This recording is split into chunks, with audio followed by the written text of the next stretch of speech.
that.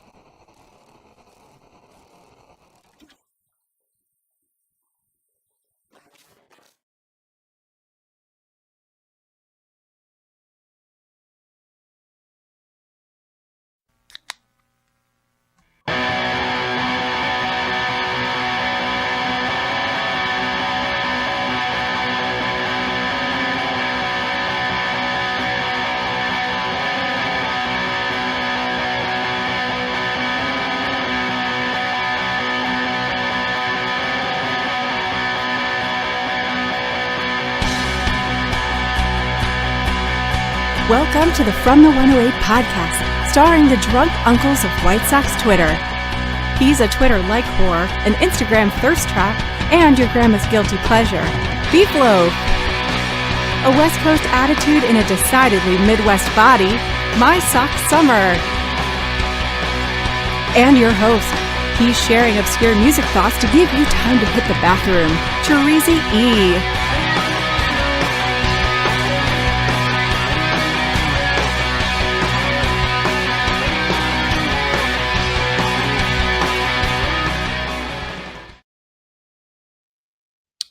Thank you, Chorizy, and welcome to the From the 108 podcast. Get ready for some baseball, beer, and bullshit. And remember the drinking rules. If BeefLoaf says allegedly, or that he manifested that, you drink. If MySoxSummer talks about the gym or tells us he simply did not have time, you drink. And if I talk music or Star Wars, you drink. And you could bet your ass I'm going to be talking some music tonight. Ooh. But speaking of drinking, fellas, you can make all of us drink for $1.08 or more. Can. A lot more, please. But what I really want to know, my man, is what are you drinking? And I know we're probably not on the quest. Questless. I'm going to show you guys something. I tried to finish off the quest, and I was denied. I ordered the bottle of Fortissimo, and they say, you know what? Fuck you. We're not sending that to you. Order refunded. Now, they didn't do this right away. It was over a week and a half. And I was like, I reached out. I was like, hey, where's this going on? And they're like, hey, by the way, we're going to cancel this. So it was bullshit. So I've been sitting on my hands thinking I had it all lined up. Yeah. But I didn't. So tonight I've just got the lime Modelo's. Gelatos. They're delicious. They're delicious. So I'll be good. I'll be good for tonight. But man, we got to track this fucking thing down. I got another beat on it, MSS. We'll talk after the show. Okay. I know what Chorizy needs to do, MSS. Is it in Sterling? You know the real thing he needs to do? He just needs to buy a bunch of grapes, get his bare feet out, and stomp them motherfuckers out in some wine. I think that's the only way he's going to be able to do this. My neighbor makes wine. I mean, he can probably copy the recipe. I'm sure we can find it. If I had the old bottle, an empty one, I would do it, but I can't even find that. Oh, man. I'm getting screwed over here. I feel like my neighbor just needs a taste of it, and he can replicate it, and he's fine. Well, right now I'm actually drinking a twisted tea directly from Cork that we took home because we ordered too many. And we took the entire bucket with us, and the bucket is still in my house. Mrs. Beef said she was going to return the bucket.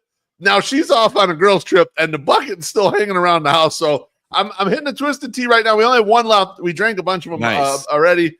I've got some high noons in the fridge. I realize, like, my fridge, I have a beer fridge down here. Welcome to put as much booze as possible. But the upstairs fridge, it must have been mating fucking high noons and different seltzers and shit. So I thought, all right, when Mrs. Beef takes off for this trip, whatever she takes with, cool. I'm going to just start drinking all this bullshit just to clear it the fuck out of the fridge. And so I got like all the flavors nobody likes of high noon. I got watermelon. Everyone hates watermelon. I got peach. It's a subpar flavor of high noon. I'm gonna be drinking those down tonight. So I'm taking one for the team, if you will. It's like when you go to someone's house and you bring the bag of beer because you had a little random beer left from a lot of different stuff. It's not a real 6-pack, it's a fake 6-pack that's made up a bunch of shit. That's what I'm drinking tonight, effectively. But it is high noons and twisted tea.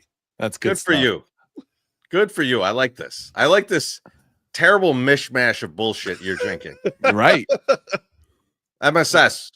What are you drinking, baby? Oh, I am probably the first person in the history of White Sox podcasting to have the Gene Honda beer. There we go. Oh, shit. Damn. Now, this beer is an amber lager with a hint of lime. Now, when Chris Rowe was nice enough to invite us all over there, And I went over there yesterday, and there's a bunch of people there. Okay. I did not feel special at all when I saw some of the people that were there. I was like, I am definitely not special. So all the C-list celebrities were there. MSS? Everybody. They're below your level of celebrity. I see where you're going with that. But here's the deal. There was a lot of White Sox people there too. So it was a good little networking event and everything. So it was fun. I got to talk to a lot of people. Got a lot of congratulations on the bobblehead from people within the organization that I had not talked to yet. Everyone said very well deserved, blah, blah, blah. And I was like, thank you. And then I was like, we all owe Mike too, because Mike did something. So that was cool. But the guy that they made the other beer for. So this is Gene's is an amber lager with the lime, like I said. And Jeff is a double dry hopped, double IPA. Whoa. And that thing is fucking tasty. And you remember when they did the 312 dry hopped, how that was my favorite beer in the world? Yeah. Very similar. A little more alcohol to it because it's about a 6.8. Blackout City. Little 6.8. Diabetes MSS is cruising back towards us, Chorizy. I was like, here we go. I had that Ozempic never stood a chance. I had one last night and I was like, I can't drink any more of these because if I do, I'm gonna lose a toe. So I was like, I'm not gonna do that. So I got this. That's conservative. This batter. First sip, I'm gonna do it again. Okay, Doug says also MSS talking beer got me all wet. Thick MSS is back, baby. Now it's when they say a hint of lime, because Chris Rowe was like, let me know about that lime. They were very concerned that the lime was a little overpowering.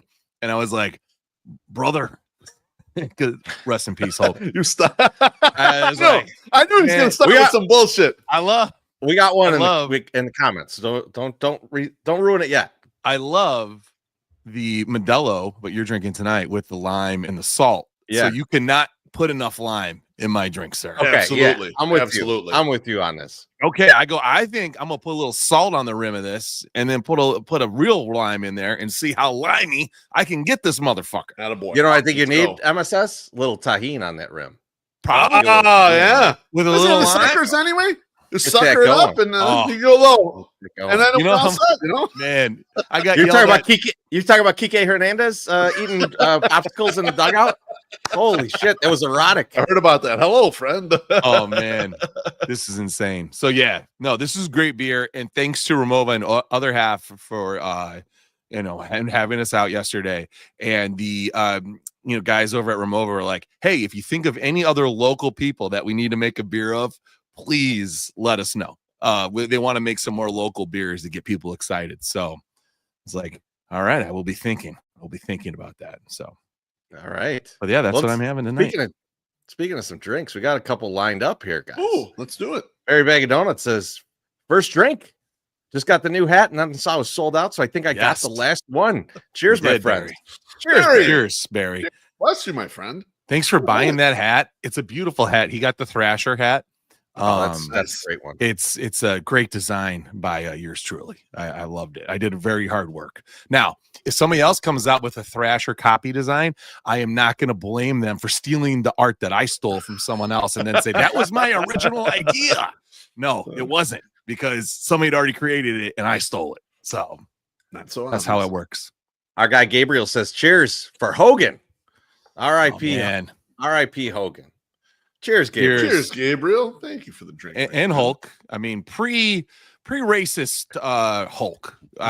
Sometimes you got to separate the art from the art from the artist. The artist, but the art, that's the thing. So I like Hulk Hogan. I don't like Terry Bollea or whatever this fucking real name is.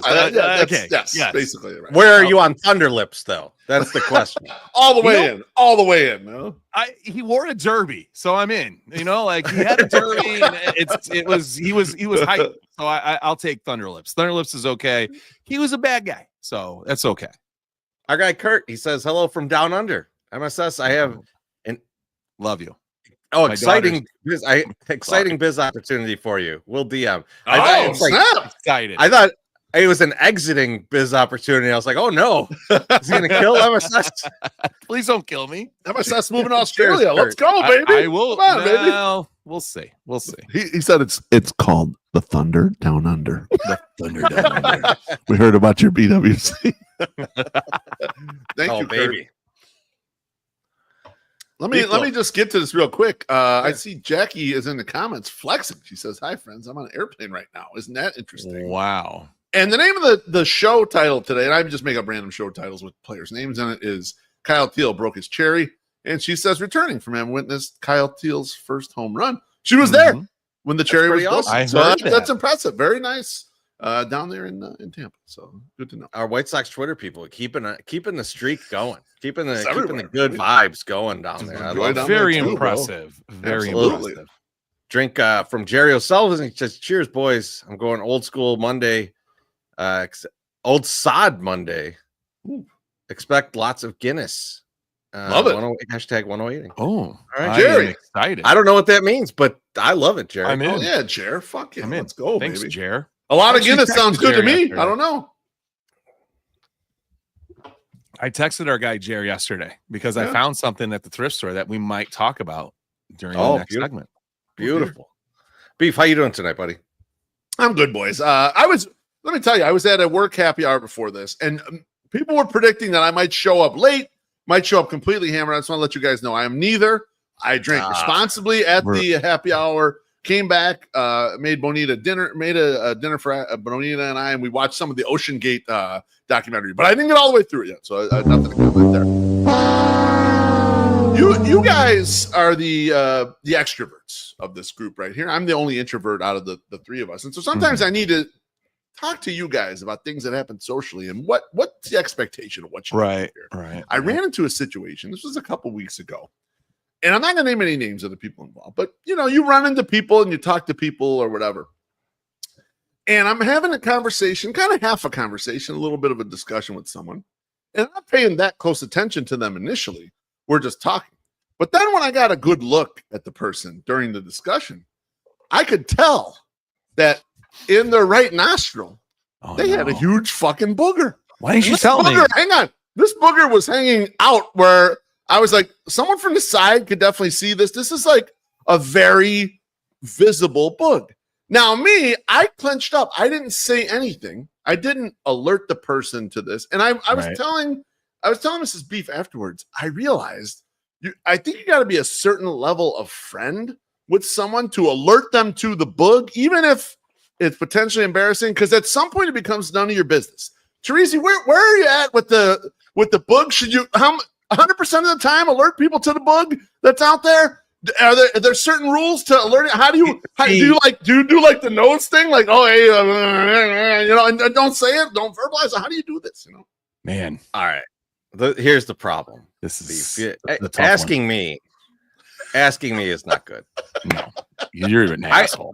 I think 0 times out of 10 would I tell somebody that they got a no matter who. No matter who. If it was one of us three, you would tell us. If it's if one of you there's guys, a level of it. There's a level. I think like you got to like. What about Mad Mex? Mad Mex, you're definitely telling, right? You got Mad Mex, you got a big book. Mad Mex, that's my dad. That's my dad. I know. Like anyone in my family, anyone in my family, I'm gonna tell, right?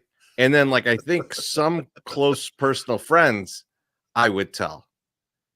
But yeah, I don't know. I don't know. Maybe they like having the book there. Maybe and then you start to think, is this just part of their face? And I never noticed it.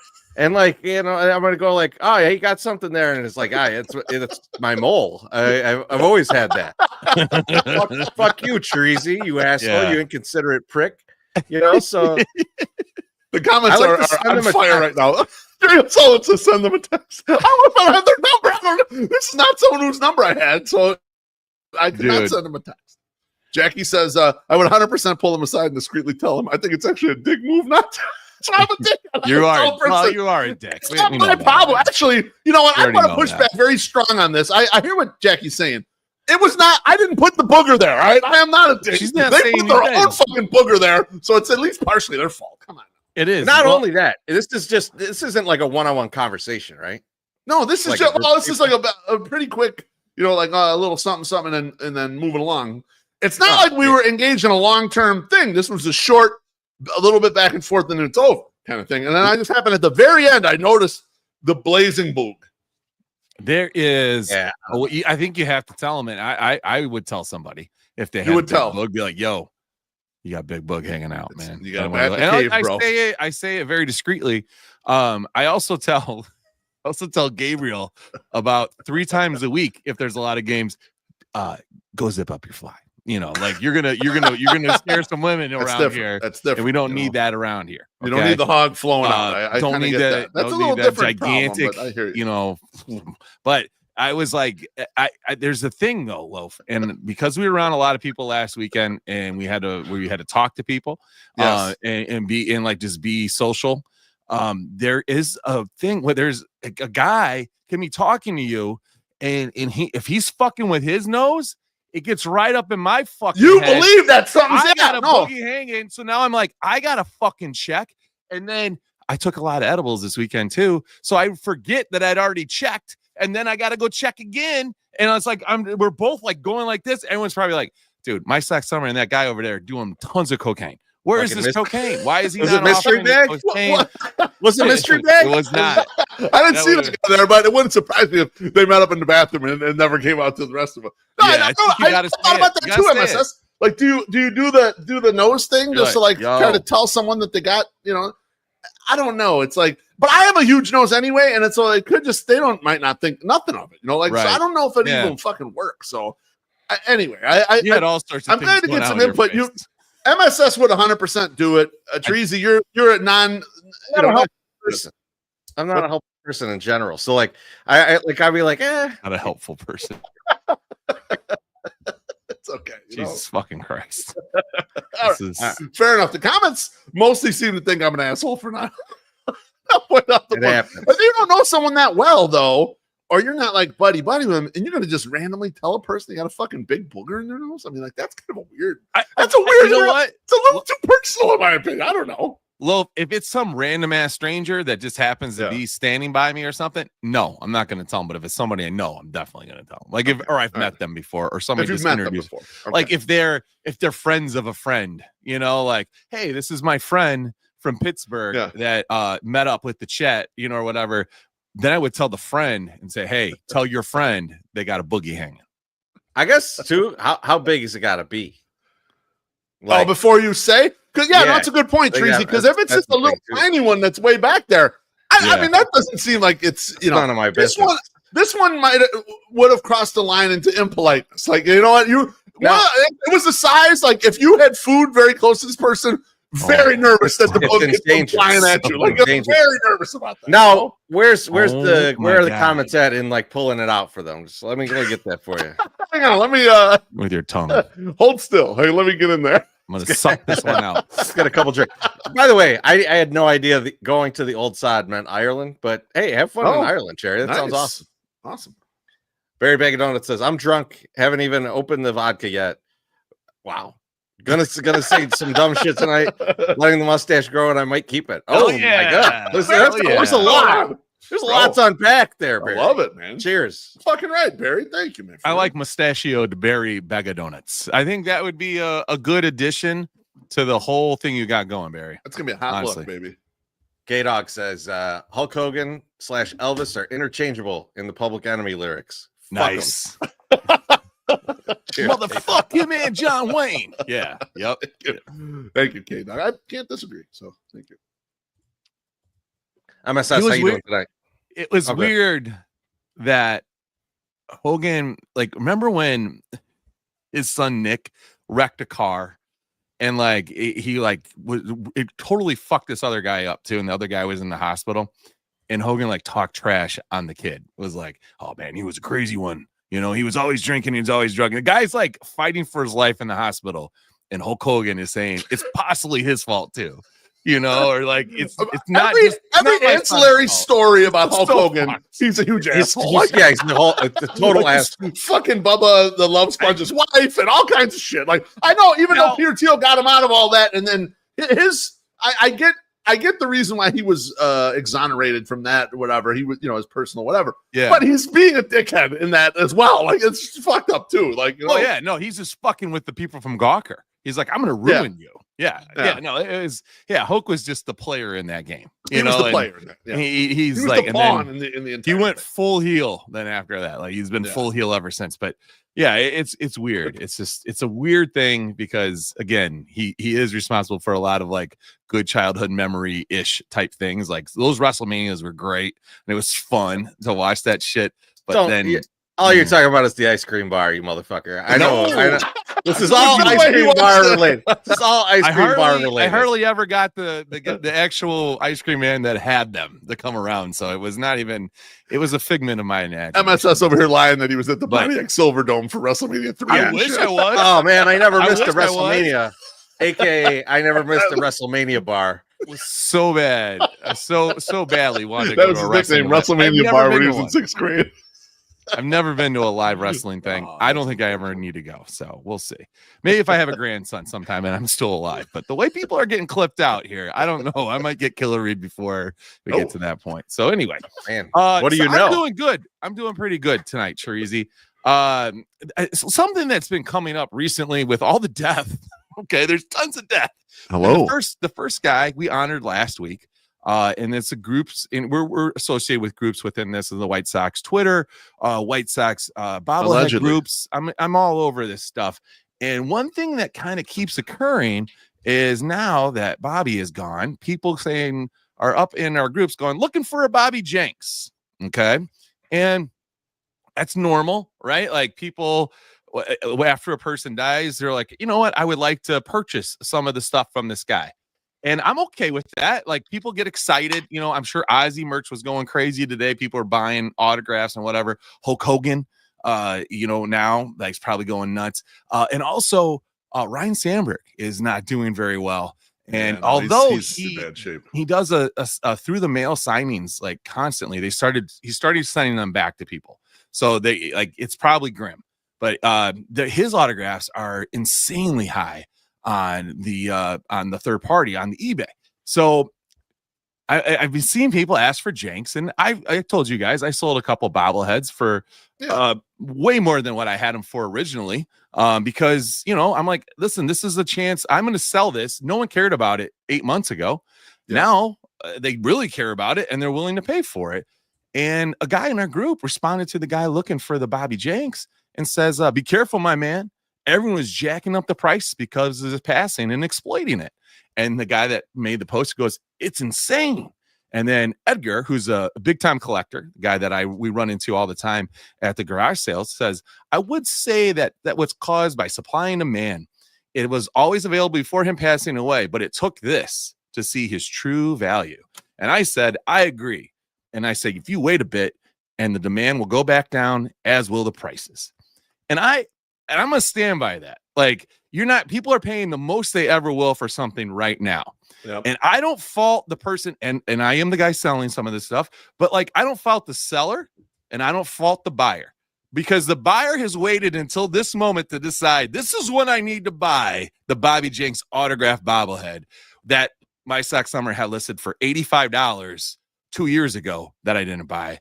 But now that he's dead, I had to pay $245 for it. Like, I don't think that that's my fault, and I think I'm doing I'm doing Bobby a service in the end here by making the prices high to keep his name elevated and high. So I think I'm actually doing something good.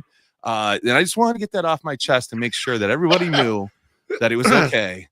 So shouldn't get mad at me when I sell my Hulk Hogan autograph WrestleMania program for way more than I would have sold it for recently. What he's trying to do here, Chorizy, is feel better about himself for what we would call price gouging. Price gouging. Now, there are, depending on what economic, field you're aligned with, in some instances, price gouging is okay, valuable, could be used or whatever. I wouldn't consider this one, like if there's no water and like bringing water is really expensive and making the price higher because he can't get it there. Otherwise, that would make sense. Keep people alive or whatever. This one, I'm not sure, but I have no problem with you riding the market wave. MSS. I appreciate that. You shouldn't even felt bad about it to begin with. Now I'll let Chorizy grill you and tell you you're a piece of shit for doing this. Well, he's a piece of shit. He wouldn't even tell me if I had a booger hanging. No, you should have fuck that booger hanging motherfucker that you sold it to.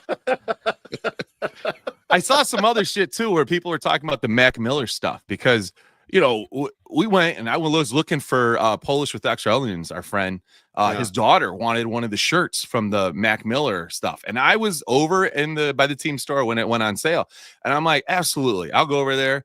Polish hooks us up every 4th of July, has us out to his house, feeds us, gives us tons of alcohol, and then lets us like roll around in his lake. It's great. Good times. So I'm going to hook him up. Those shirts were gone in 32 seconds. They were gone quicker than I'd ever seen them gone. Anything gone in my life. I did not get him one. And then the lady lied to me at the team store and said they're going to put more in, but during the game. They won't have any in there till before the game. So I think nothing of it. I go to lunch. I get a text from one Aloha Mr. Hand saying, "Hey, do you want one of these Mac Miller shirts?" And I'm like, "Hey, how are you getting these?" And he goes, "They only got 2 XLs left." I go, "Buy both of them. Get the two 2XLs." And I have to report that we sold those shirts for $175 each on eBay. There we go. Like within 8 hours of listing them. It was amazing. I made my little cut. Aloha Mr. Ham doubled his money, and everyone is happy. And somebody even gave me really good feedback on the Mac Miller shirt, said, "Thank you for protecting the shirt, double bagging it." I was like, listen, motherfucker, if I'm going to sell a shirt for $175, you best know that I'm going to take sure that shirt does not get fucked up before it gets to you.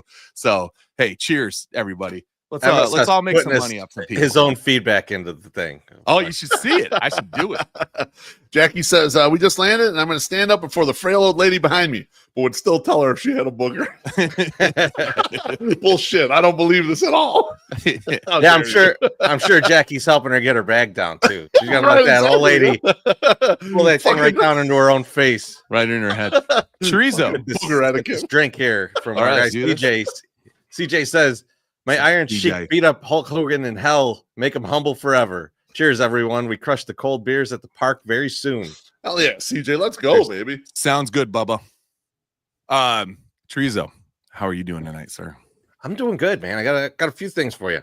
So, first, Beef, I was listening to our guy Sammy P on Bet Sweats the other day. Nice. And they were talking about, the Hall of Fame game is coming up. And the Hall of Fame game is a terrible game every time it's played. But they were talking, they got a buddy who will message them and be like, "I got the suicide teaser. I got the suicide teaser." He only bets it for this game. For that game, okay. Unfamiliar with the suicide teaser. What it is it's a four-way teaser. 10-point teaser. So if the game is based, let's call the game a pick'em because I think it's like +1.5 right now or whatever. Game's a pick'em, and then the over-under is like 32 or something. Yeah, it's gonna be real low for that first game. Yep. You're betting all sides, so you're betting the over with the +10 points. So you got under 42, right? You're betting. Sorry, so you're betting the under with the +10. So it's under 42. You're betting the over +22. You're betting each team basically +10. +10, yeah. And you're hoping that it all falls in the middle, right? That the game is within 10 points of it, and then you have the somewhere in that 22 to 42 range of points. I haven't found a place to bet this yet. A lot of places are not allowing that. They don't take it, yeah. Were you guys in on this? You want to get in on this? If I could find a place where it's happening, would you bet this? I would do it. I would do it for the sweat, but not that I think it's an especially good bet. This is fun. This is a fun thing. This is a fun thing because you can't do much with the Hall of Fame game. It's going to be a garbage ass game. Right. No one's really going to play in it. Like you're going to get like the scariest part is that almost them scoring over 20 or 21 or whatever the fuck that's number. That's going to be tough. That's the scariest part, in my opinion, because I don't think the game would be a blowout, but they'll barely do anything because the real players don't play in that game. It is legitimately like a practice where the starters on either team do not fucking touch the field at all. That Hall of Fame game, because it's too early. They don't run any of them guys out there. Because I remember the Bears were in it. Were they in it last year? It might have been last year. It was like, well, Teel's obviously not going to play. Maybe it was 2 years ago. But they're obviously not going to play. And so it's just like a weirdo practice game. So I'd be worried about getting above the 21 or 22 points from the over part. Like as long It's like one guy gonna go all like Leroy Jenkins and then run out there and start scoring touchdowns left and right, just be like, motherfuck you. And then like some guy that's just his last stand, he's like, I gotta make it work. I'm gonna get signed. I don't want to be on practice squad, so I'm gonna score 7 touchdowns. See, in this game. The reason they call them skill position players is the offense has the skill position players. Those guys stink in this game, and everyone's playing for a roster spot. So the defensive guys be flying around like a motherfucker. Like the part I'd be least scared about was the under 40 or whatever. No one's getting that to that fucking right. Yeah. They're not scoring 42. I'm very confident in that one. But you know, teasing that, that's not going to get you any money at all. That's right. That's not going to be shit. But so okay, I think if I find a place, I might bet it. I'll let you guys. I'll keep you guys. I want a little taste of it. Well, I saw this other story today. I would like a taste, but much less of a taste. Early July, this lady, she was at a restaurant. She got her credit card stolen, basically. But basically, it was the restaurant. Someone at the restaurant had just like nabbed it and bought a bunch of shit, and then they gave it back to him. She was like, "What the fuck? What are all these charges?" So they trace it back to the person at the restaurant who did it. Oh man! And so they go to arrest him today. And I don't know if you guys have seen this arrest photo. I have seen it, but they went to get him. Yes. And they're like, I don't know if we maybe just walk him outside because there's families here. We don't want to do this. And he kind of started to resist. So they had to cuff Chuck E. Cheese and walk him out. Charles Entertainment Cheese. There's video of him outside getting his hat taken off. But so they cuffed Chuck E. Cheese. And obviously, I see this and I find it hilarious. In the background, Chorizy. I find it hilarious. I find this absolutely hilarious. Put that picture back up there. There's two kids standing up looking at Chuck E. Cheese getting taken out like a perp. He's doing the perp walk at Chuck E. Cheese. And you know what? I commend the police officers for not breaking that third wall and showing that's an actual person underneath there, because they do outside. Well, I know, they but take his that's different though. He's got to get in the car. He's like, oh, you smashed my fucking mouse ear. I'm suing you. You know, like you got to take it off at that point. So, my God. I mean, I thought about making that my profile pic. But oh my God, my question to you guys, good stuff. My question to you guys is, what mascot do you want to see in cuffs? What like? Oh man! No, because I immediately I saw this. I thought of like the Pittsburgh Cocaine 7, where the parrot mascot was one of the coke dealers. Yeah, seeing that parrot cuffed would be hilarious, right? And that's a long time journey in jail, right? But I'm thinking like, what mascot would I want to see? Beef, who you got? Easy. Philly Fanatic is the biggest pain in the ass fucking mascot ever. Now he's big around in the middle, so when you cuff him, he's gonna be complaining that his short arms don't get back there, and it's gonna be a big hassle. They have to do the double cuffs. I would love to see them shoving his big fat head into the back of the car. Absolutely him for sure. Philly Fanatic.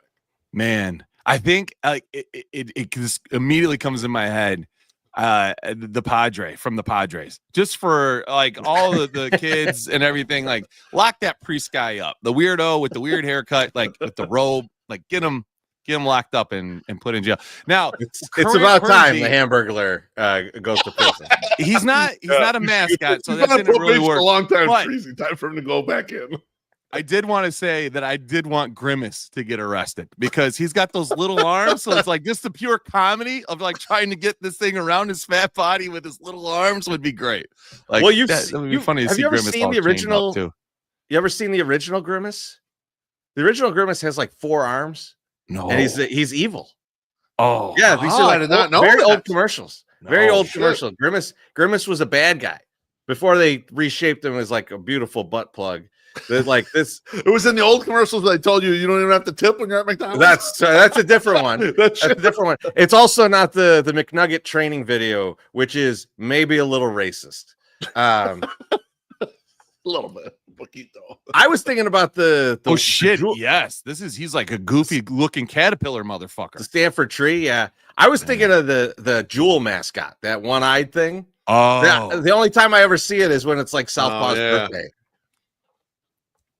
What about what about Mayor McCheese? That'd be cool. Like, you know, politicians going down, corrupt as fuck. You know, Frank Lucas rolled over on Mayor McCheese. Holy shit!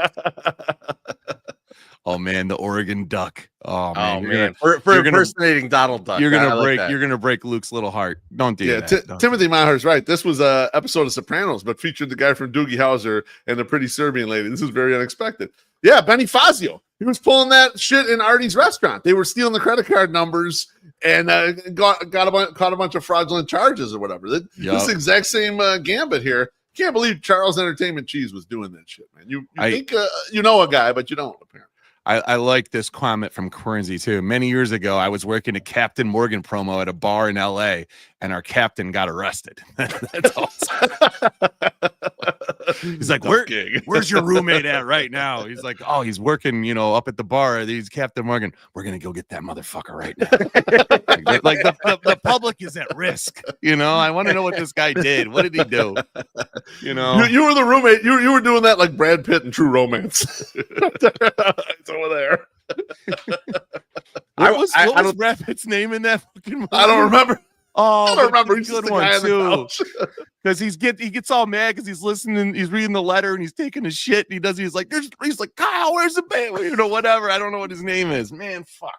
You think they left Chuck E. Cheese in like the whole mascot regalia except for the head in the cell? I would think they just throw him in the tank, I think so. Like he's just got to be walking. He's in that thing right now. In some nasty ass prison cell, in a holding cell, maybe, but they're not putting them in general pop like that. I don't think. Right. I'm saying holding cell. Yeah, the holding cell. Yeah, probably he's sitting in a holding cell because he got going to gen pop like it. Yeah. He's got big shoes, and I would hate to see these Chuck E. Cheese like hanging from those comically large shoelaces. So they probably took away his shoes. Like he's probably not. Just to be certain. Listen, we can't give you the big thick shoelaces to kill yourself. You can't get Epstein in here, pal. All right, let's get this straight. From Missy, she says, "You boys are me and my mom's entertainment. Waiting for the tow. Happy to continue paying for the Pep Boys mechanic salary." Take my money too. Why not? Oh, my cheers. God. See, they shouldn't be spending those. Thank you. You're trying to get in a car tow, but cheers. Thank you. Oh. I saw the picture of the tire. What the fuck? What did you do to that thing? That is just crazy. Like it was like ripped off. Like it looked scary. I'm glad you're still alive. Chorizo, did we get Danny Reyes? We get him? Did we? I don't think we did. Get that in there. All right. Says cheers. I'm at work right now, but once I clock out, I'm gonna have a cold one and catch up on the show. Thank you, Danny. Danny, cheers. Bless you, my friend. Cheers. I was looking for you all weekend when we were at Midway.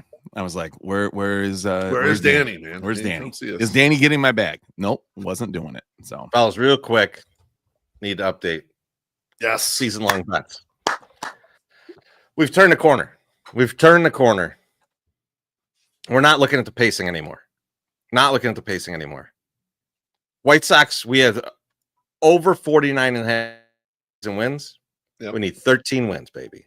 We need 13 wins left. That's all we need. Easy. That's all we need. We got more than 2 months to go to get them 13 wins. Easy. Beef, you got over 555.5. Yes, sir. Runs scored by the White Sox. You need 175 more. So we're going to count down 175. Feeling good about that one as well. Now this one, we're in a little bit of trouble. He's 6 off the pace. Pete Alonso lead the league in RBI. He's in 5th place right now, but he's got 80 ribbies. So he's having a season. He's having a good season. Yep. 86 is the number right now, though. Hey, Eugenio, man, we need him to get traded and be lower in the lineup. Absolutely. That's the thing would help us for sure. Fuck. But MSS, man, why don't you pay us some bills? I'm going to do that for you. A shrimp in my hand, feeling mighty grand. Batter fight, I can't deny. It's a taste so fine. Southside vibes where the baseball flies. Catch a game, soak up the fame. Under sunny skies. Lawrence's fish and shrimp, where I wanna be. On the patio with my crew. Grooving to the beat, sipping lemonade. Sound of a crack, bat meets ball, we're having a ball. Ain't no looking back. We're shrimp. Watching baseball in the sun. Rocking out on the patio, having so much fun. Lawrence Fish and Shrimp, the place to be all day. Some memories to the beat of our song. I love it. It's back. It's a dance party going on. Guys, it's time for First Call. Booyah. Love First Call. For those of you who don't know, that's getting a drink at 7 a.m. when that first bar opens, baby. That's what it's all about. Fucking you got right at Ross's. Let's go. You got the day off. You're drunk by lunch, baby. Let's do it. That's what we're going to do today. We're going to start you off. We're going to start you off with some fun. And MSS, I'm so excited to see what you got for us. So I'm going to let you go first. All right, boys. So this week, we went out and went to Pittsburgh, and sometimes when I come back, I'm like, hey, I just got to take some time off and go some thrift shops. So I did, and I went out Tuesday was the first day that I went out, and I saw a vintage Schwinn Predator BMX bike, but it was from 1999, not 1985. So it's not worth as much money. But the motherfucker was not priced. So that forced me to go out the next day so I could go find out what the price would be. So I might potentially buy the Predator bike.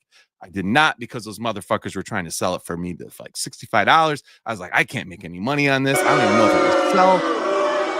I was bummed out. But it put me out on the second day in a row of going out in the thrifts, and I found some good stuff. And I'm going to start with the small stuff first. Oh, he's got it live in person. I like this, Chorizy. It's not images. First things that I saw these just hanging up. CTA Pride socks. And I was like, where the fuck do you get CTA Pride socks? This seems like a really good, brand new. I was like, I'm going to buy them motherfuckers for $2 and see how much they sell for. MSS, what's the size on those socks right there? I think they're just regular. I don't think they're fitting your foot's not. Oh, they're definitely not fitting me. No, they're fitting somebody that likes Pride. A regular size person. That's not going in. That's not going on my. And the BWC fit in there. One thing, that's a Christmas treat in there. He said no comment. Take it easy, okay? I'm not in the Chili Peppers cover band that I want to be in yet, but if I do, I'll use. That'll be 50 and over when you get there. Now, one thing I always tell you, actually, these are size. Okay, so these are largest, so this is probably a size large. So there's probably an XL too. Now, one thing I always tell people when you go out and thrift shopping, if you find one thing, like say you find a vintage He-Man figure. Look around, because there could be more vintage He-Man figures there, because people donate stuff in lots. 2 more pairs of CTA socks, okay? Oh boy. I'm assuming this is a Christmas-ish version. I don't know. I don't give a fuck. It was $2. And then another one that looks like they're like cowboy. I don't know. But you know what? We're going to put all these together. It looks cowboy. I have no idea. We're going to put all these together in a lot. You get 3 pairs of Chinese CTA Indian socks. thing. $29.99 shipped. We'll see if it sells. I'll take anything over $20, and that's where I'm gonna stay. Yes. There you go. Now, so when you say CTA, you're talking Chicago Transit Authority. Yes, right? That's what they said. Why do they have socks? You know what, Chorizy? Uniform sock, maybe. I don't know. I hear these motherfuckers all the time going like, we're running out of money. Have any money. Stop making socks. Right. I agree. I was just going to say that. Maybe take 20 cents to make trees. Maybe this is the you asshole. They blew the problem. Quarter of the budget the money on problem. Socks. You didn't realize how big a line item the sock budget was out of the party. The sock budget. They spend less on gas than they do on socks. It's insane. It's insane. So we got CTA socks for the win. This one I found at a different thrift store. And I looked it up, and I was like, I want to. This looks like it's probably worth more than the price that they had on it. And it is a gigantic longboard. Yeah. Oh yeah. Okay. And it's like, not only is it a nice longboard, but it's got like the guy's signature and shit, and there's numbers and all that. Then a beautiful painting on the other side. Oh, nice. And so I looked it up. A nice longboard. It was like, I got this for like $24. And they sell for $150. So if I don't keep it and try to kill myself on it, that's what I was going to bring up. Hold on, yeah, Chorizy, like Chorizy, a video of way more. Go for it, Beef. Because a video of MSS riding that and falling off really hard. Our fucking Mona Lisa. That would be our Mona Lisa if that would be a video of that shit. Absolutely. I would pay $150. Would you? Like, yes, not for the board, for the video. I have to hurt myself though, don't I? I don't want to hurt myself. I don't know. You're gonna hurt yourself no matter what. Savannah Banana guys that ate shit today. He looked fine. That was crazy. That was crazy. Right in the face. Yeah. No, Maddie Mitch, 100%. I can't risk it. I can't risk it. After watching my wife fuck her calf up trying to show my daughter how to skip, I don't think I should be getting on a longboard and trying to do anything. Hang on, I missed this one. What happened? So listen, we're blessed. Okay, we're a blessed family because we had to do a lot of walking in Pittsburgh, right? And I'm just happy it didn't happen in Pittsburgh. We come home, we're having dinner. The kids are in a great mood because they haven't seen us in 3 days, so we haven't been crushing their spirits as we do on the regular. And my wife's like, "Hey, let's go get some ice cream." The kids are like, "Fuck yes!" So we're going up to the vegan ice cream place in Bridgeport, and we're walking, and my youngest is like trying to skip and it looks odd. So my wife's like, "That's not how you skip. This is how you skip." And she goes to skip and she's like, "Whoa!" And then boom. And then just like, or something. She's like, "I heard a loud pop." And then she fell right over on the ground. And I'm like, what is happening? She's like, "Call my sister." I was like, "Why would we call your sister? What is she going to do?" Like she's a physical occupational therapist. So she's like, "Okay, well, maybe you did, rip your Achilles." And I'm not a doctor. Right. I know you guys know that, but like, I'm not a doctor. And I say to her, I go, "Can you stand up and walk?" And so she did. And she walked a little bit. And I was like, "I don't think you could do that if your Achilles was ripped off. Like, I just don't think you could move." You're not walking on that. It's you would be in pain. She's like, "I'm in a lot of pain. I can't believe you're marginalizing this." And I go, "Okay, you know what I'm going to do? I'm going to walk all the way back to the house, get the car, come pick your ass up. And then we're going to get ice cream. And then we're going to do you're gonna go." MSS couldn't skip the ice cream.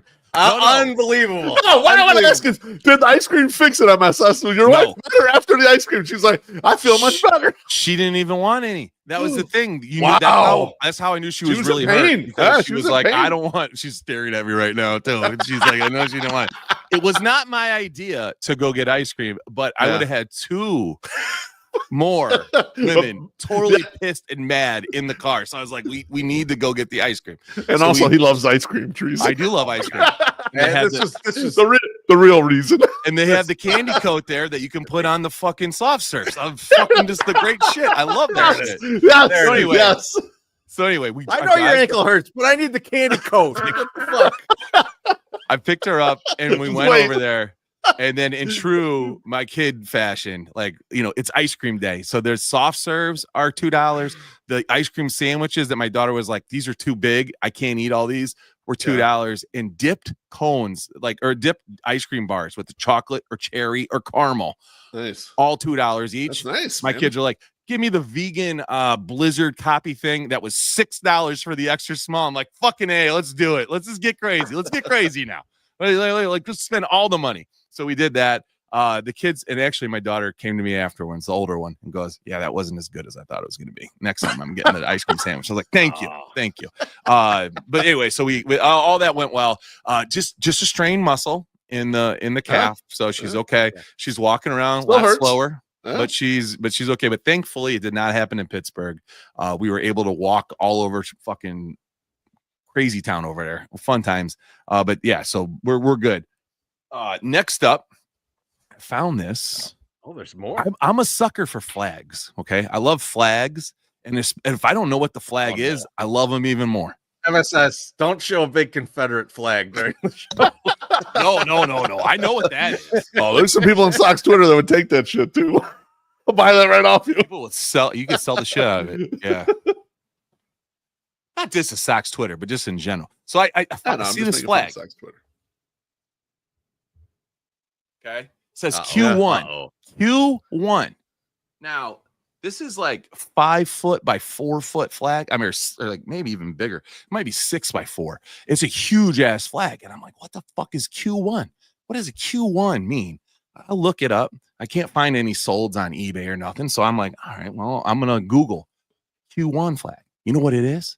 It's fucking given to Ford dealerships that are at the highest level of sales and service. And they have they put them in their fucking showroom. You know how much these motherfuckers go for on the website? $150 fucking baby. I'm like, holy shit, this is $5 and it's sitting there. I'm like, I'm buying the shit out of this. So I'm gonna put that up. Dude, if I get $75 for this motherfucker, I don't give a fuck. I just made $70. So that I was like, I gotta get this. This is awesome. We should sell it to our guy at Mazda so he could burn it. Like, that'd be fucking hilarious. Chorizy, I live and die by this rule. What you do with it when you get home, you do whatever you want. I don't give a shit. As long as I get paid. As long as the money's in your pocket, you're okay. The fuck you want. The money will still spend if you desecrate it or do whatever you want to do. That's fine. Now, this was a good one. I got a good story for this too. Thrift store I go to has colors, and this happened to be Green Day. Okay. And this is Green Day is some kind of deal.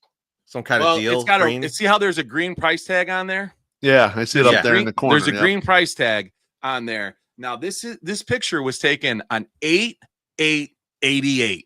You know what that signifies on Wrigley Field? Yeah, that was the first night game. Or it was supposed to be the first night game. It got rained out. Right. So this is the first night game photo. Okay. I'll go up to this thing and I'm like, man, how much is this gonna be? This is gonna be like $15, right? But it's green, so it's half off, $7.50. It is $4.95. This thing is $2.50. I'm like, you gotta be kidding me. So of course I'm gonna buy this because I can flip this to a Cubs fan coming up soon. It's gonna be an anniversary, right? So you're like, hey, is 8/8/88? Remember that? Look at this. I got this fucking photo. I'm walking out. Guy sees it. He goes, my man, what did you get there? And I go, oh, it's the first night game at Wrigley. He goes, oh, man, you want to make some money on it right now? And I was like, I'm all ears, sir. And he goes, how much he's like, what if I give you like $20, $25 for it? And he goes, what did you pay for it? And I was like, oh, it's $5. He's like, how about I give you $10? And I was like, nah, he's like, you know what you got. You know what you got. And I was like, no, if you wouldn't have lowballed me like that, if you would have given me $20, maybe I would have done it. Because I'm like, if I make $50, whatever, but $20 with no effort, I don't have to do anything. Sure, I'll take that. That's fine. But he tried to lowball me, so I had to say no. And couldn't do it. Comments are killer right now. Timothy Maurer says, MSS talking about his hurt wife, slightly annoyed. MSS talking about his Ford dealership flat. Check this shit out, $150, baby. And then Timothy Maurer says, could have bought 2 of those ice cream sandwiches for the price of that photo. Right. No, I couldn't because it was half off. But it was half off. But it still wouldn't have covered. I have to sell that to be able to pay for the fucking thing. And Matty Mitch says, see if Joe Obvious shirts will buy that. Yeah, you might. I'll send him a DM. Oh, they're gonna mend fences here, Chorizy. That would be funny. That would be funny if unknowingly he bought it from MSS. There is a funny story about Joe Obvious with Mr. Hand has, and you guys should ask him about it. Some communication that went down, which is just quite funny when we were in Pittsburgh. Now, I'm always looking for sock stuff because obviously I have a very big audience in which I can sell sock stuff too. Sex the sex stuff is never sold. That's a heartbreak. Never sold. I can't sell butt plugs and nipple clamps on eBay very well. I'm bad at it, so I don't know. I gotta figure out. I gotta change it. Gotta change up my approach. Maybe there's a different site. I don't know. Maybe there's a different site for that.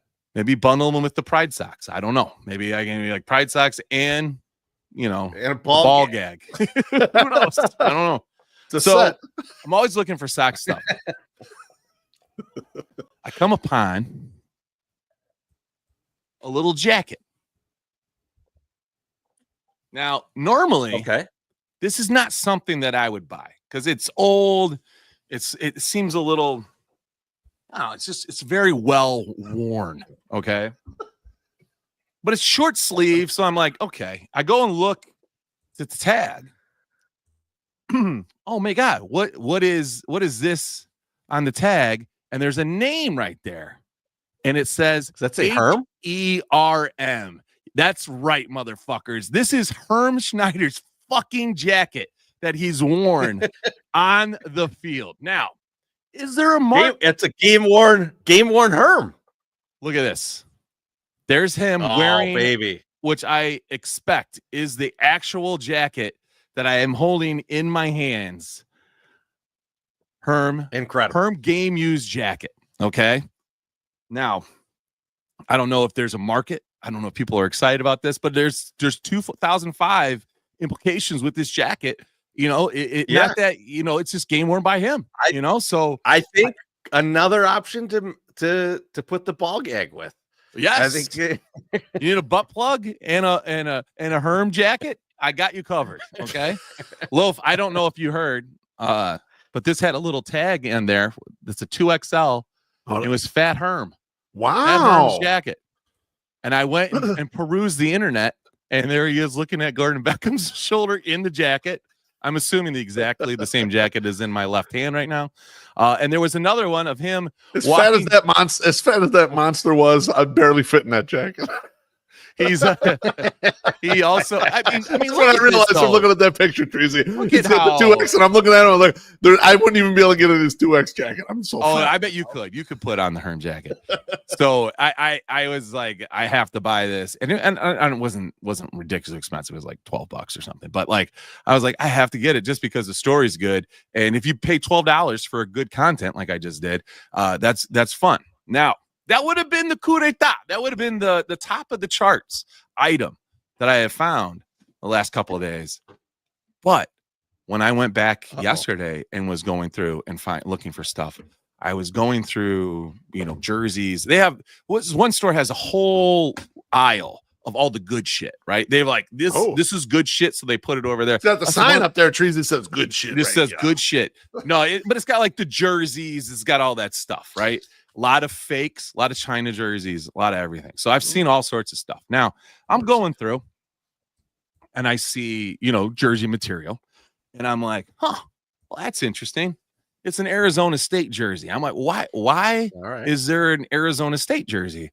And the more I look at it, I'm going, that seems a little short, right? Why do they have a crop top fucking football jersey? That's like the old 80s jersey. I go, yeah, right, when their bellies would be out and shit. I go, is this lacrosse? Is this a lacrosse thing or something? No, because there's a Patrick Tillman number right there in the middle, like a PT 42. Yeah. And they didn't start doing that until like, mid to late 2000s. They had the patch on there. And so I'm looking at it, and then I flip it around. Well, they're fucking Sparky. Okay, who's Sparky? What does Sparky have to do with ASU? Some guy's nickname? I don't know. Maybe. But you know who is named Sparky? Their motherfucking mascot, baby. And then I Googled the fucking picture, and holy shit, this fucking devil's wearing a goddamn crop top jersey that looks exactly like what I have in my fucking hands. Okay, so now makes you wonder. Your head starts spinning. You're like, MySoxSummer. You're on the deep south side of Chicago. Why is there a mascot jersey on the fucking, like, in the racks at a thrift store? This makes no sense. It makes absolutely no sense. I have no idea. I didn't have time to Google it up to see if maybe one of the former mascots from ASU. Jackie Trion says had to pawn it for bail money. But why would it be at the thrift store, Jackie? Why? I don't know. So anyway, I paid $15 for this motherfucker. And while we're networking at Remova last night, I say to the guy that used to play Southpaw, who is now the manager of all the Southpaw, I go, hey, I have something that I need to talk to you about, or I'm going to send you some pictures. Maybe you have an idea, because there's no tags in here, and it is not listed. And it says, hey, this was game used, blah, blah, blah. No, we don't have that. I go, I think I found Sparky, the ASU mascot's football jersey, at a thrift store. He goes, dude, I know the last 4 people. I know 4 people that played Sparky. I'm like, are you serious? He goes, yes. And I go, it's really the mascot small. Community is tight knit. It is. And I was tight, like, man, fuck. I'm like, that's awesome. And I'm like, I it's really small though. He goes, dude, most of the guys that played Sparky are 5'8". I'm like, motherfucker. Like, I have definitely found. Now, how much is it worth? I don't know, but it's worth more than $15. And with college football season coming up, someone's going to cash in like a cash register when it comes time for somebody like, you know what? I just bought the most insane shit for $185 on eBay from some shy vintage guy. I don't know why the fuck he has this, but he has the ASU mascot's fucking jersey. This is fucking great. Chorizy, over under on months that jersey is in MSS's basement. I'll set the over under at 36 months. What would you like, over or under? I'm gonna take the under. I think it will sell during college football season. I think it will too. So but I'll tell you when it's gonna sell. So unique. Arizona's usually playing a later game, right? People getting drunk. It's 10, 11 o'clock at night. And it's Saturday going into Sunday. And so they just won a nice game. And some assholes on eBay looking for some drunk purchase. And it's like, oh, the fucking mascot's jersey. And then he gets it. Yeah. MSS sends it out quickly. He gets it like 3 days later. Dude, I middle can't of have the people week. change their He's mind. sobered up. And I remember ordering that shit. What is this? who is Sparky? He's gonna go down the same rabbit hole you just went down. It's one of those weird things that you're just like, somebody that is a collector that has all these things probably does not have a mascot jersey, and they're like, I need to have this. Like, I don't know, it's the collector bug within myself. Like, I had to have Southpaw shoes. When I knew that they were selling Southpaw shoes, I had to have them, and I bought them, and now I own them. Now, do I display them? Are they out and about? No, they're not, but They should be, but they're one of my favorite pieces. I don't have the space yet. I need to get rid of some bobbleheads and put them up. So I'm just going to store the bobbleheads. I'm not getting rid of them. I just need to put them away and then put some other stuff up. But yeah, so that is that's my first call. But yeah, that's what we're ending on. The fucking goddamn Sparky game used jersey. More than likely, I'm so excited. It made my week. Had a great weekend in Pittsburgh, and then this was awesome. Free beers with Gene Honda and fucking Sparky jerseys. So cheers. I cannot wrap my head around the fact that Herm Schneider was also Sparky, the Arizona State mascot. If I heard the story correct. Yeah, both 5'8", allegedly. Beef, what do you got for first call? Saw this headline and it freaked me the fuck out, so I wanted to see what you guys are thinking about it. And that is paranormal investigator Dan Rivera dies suddenly at 54 while traveling across the U.S. with the real haunted Annabelle doll. From TMZ. Okay, here's the story. A paranormal investigator on his creepy haunted Annabelle doll tour in the haunted battlefield town of Gettysburg has died completely out of the blue. Dan Rivera, 54, was in Pennsylvania for the Devils on the Run tour, hauling the infamous doll across the country when firefighters and medics rushed to his hotel Sunday night. Adams County Dispatch logs reveal a call for CPR in progress on a man matching Rivera's age. Rivera's death was confirmed by the New England Society of Psychic Research, where he was the lead investigator. His exact cause of death remains unclear. Rivera, a fixture in the paranormal world, was doing what he loved, bringing spooky legends to life when tragedy hit. He'd built serious ghost hunting cred and a social media following off of eerie superstitions tied to Annabelle's haunted past. The Gettysburg stop, hosted by ghostly images of Gettysburg tours at Soldiers National Orphanage, was a total sellout, packed for 3 days from Friday through Monday. 54 RIP. Now, this Annabelle doll is featured in a series of movies, and in those movies, the doll is supposed to be haunted and needs to be kept in a certain area. And in some of those movies, and some of the recollections are from real people, although the details are sketchy, the Annabelle, a lot of crazy shit happens when this Annabelle's around. So 2 questions for you guys. Oh, man. 1, do you fuck with paranormal stuff? Like, do you kind of believe a little bit that there could be some stuff out there? And 2, was this guy fucking insane to be traveling with this shit, even just at the chance that this shit is real? Chorizy, do you want to leave with that?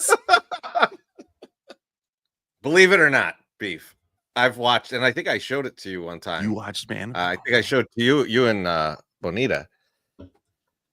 I watched the thing on this doll and the people who were behind it and everything, and it's total bullshit, right? Like it's like it's a made up story and everything. However,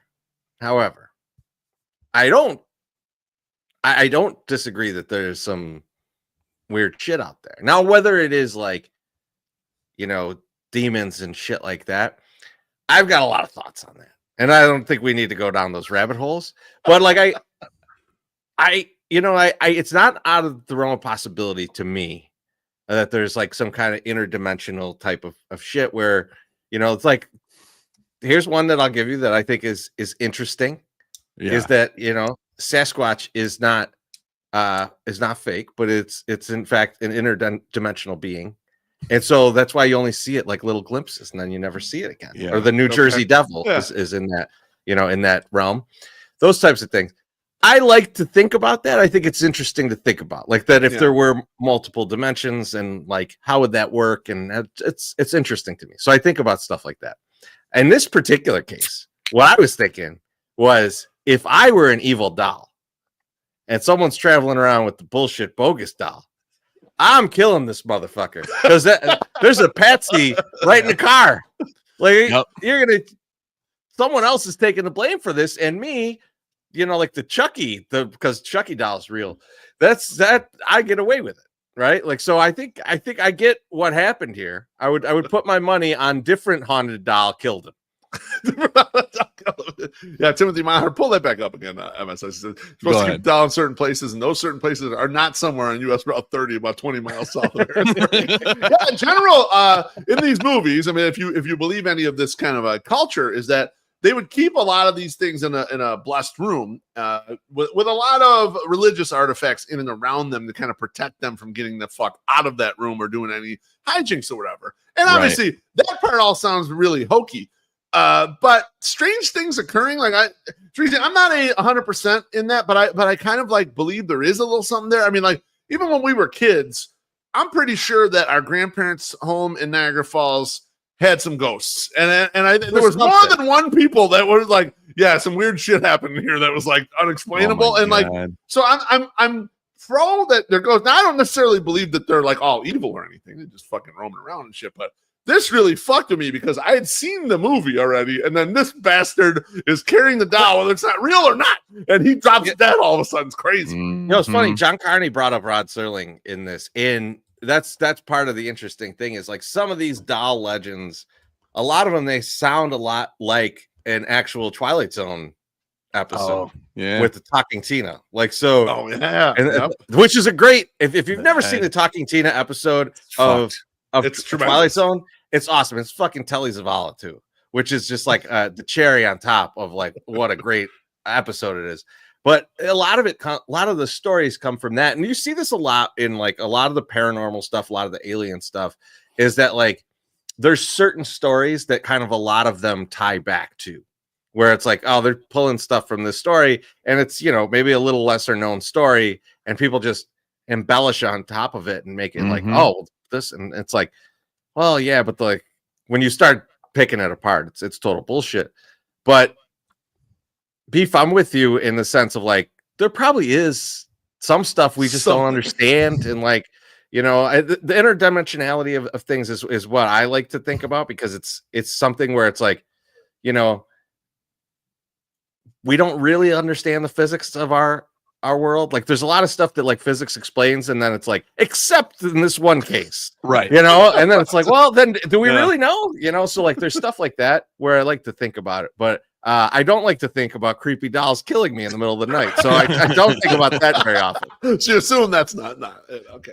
Loaf, I don't even think I need to describe any. Chorizy-E's got a really good point, and that's all good. I remember when I bought 2 prosthetic legs at a garage sale in Rock Falls, Illinois. I kept them in the garage just in case if there were evil spirits, they invaded my garage and were with the rats and they were not in my house. Because Lord help me if I'm just sitting around and I start getting kicked in the ass by some like random prosthetic leg, that has Harley Davidson graphics on it. So yeah, no, I definitely believe in paranormal shit. I try to make friends all the time. I'm like, hey, just don't kill me, bro. You can do what you want, but don't kill me. I appreciate it. Thank you, boys. Chorizy, how about you, bro? So, I mean, I think you guys, you probably noticed my shirt. You probably have known me for many years, and there's a little Ozzy back here that I pulled up front because he's usually down here behind me. Ozzy passed away, man. Right? That is the Bark at the Moon. That's the Todd McFarlane. Bark at the Moon. Man, I'm bummed about it, but like I think when people pass and you're sad about it, the celebration of their life is always a fun thing to do fun way to remember them. And we did that last week with Bobby Jenks. Yep. And I want to give you guys a little taste of that tonight. I'm going to tell you some stories about Ozzy. They're little quick hits, just Sounds but good. they're not all about Ozzy. So the game is you have to determine if I'm talking about Ozzy Osbourne or some other 80s rocker. Okay. And I'll tell you after each one. Okay, beautiful. So let's go with first one. Bill Cosby wrote a letter chastising him for setting a poor example with his foul language. Is that Ozzy or is that someone else? I'm gonna guess that's somebody else. I'm gonna Somebody guess that else. is not Ozzy. And I think there's a full on bit in that person's comedy routine. That's a phone call. Talked about. That's a phone call. That was a phone call. Yeah. This is a letter to Ozzy Osbourne from Bill Cosby in 2002. In 2002, when the Osbourne show was on, it was about the show. Oh, It was about the TV show.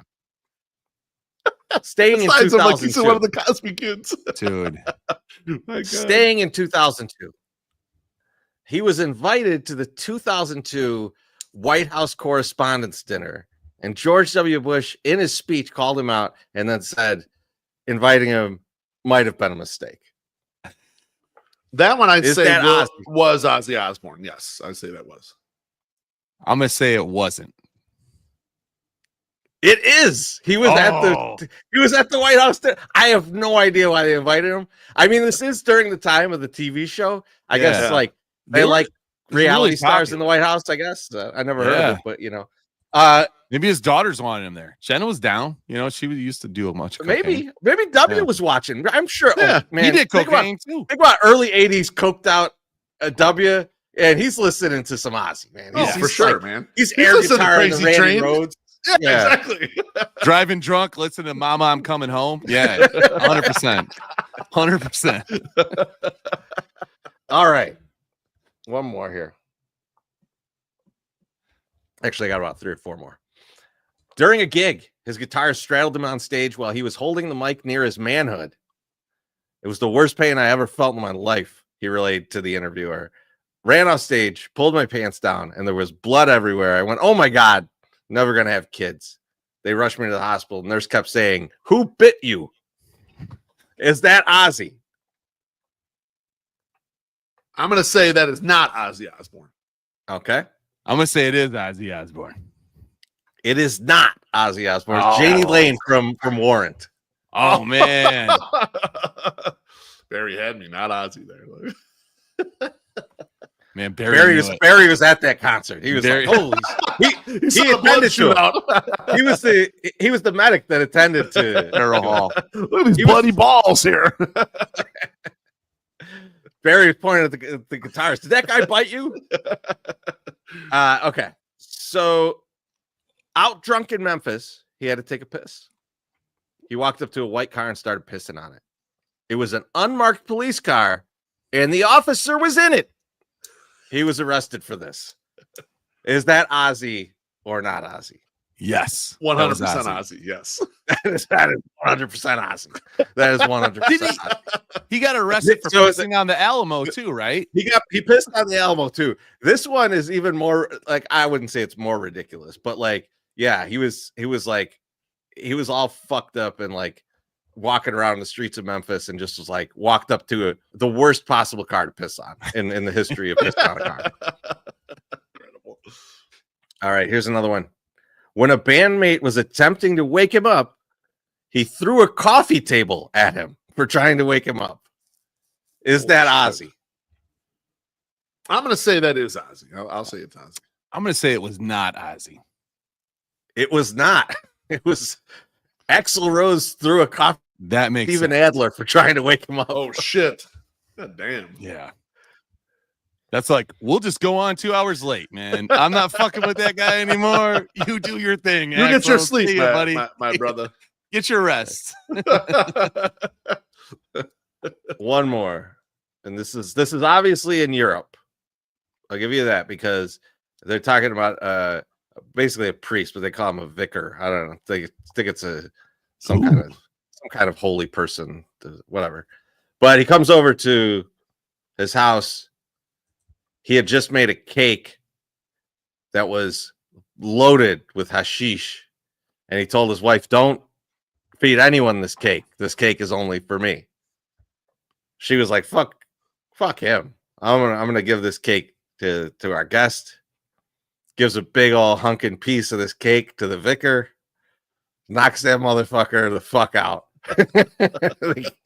They had to carry him to his car and drive him home. Was that Ozzy or not Ozzy?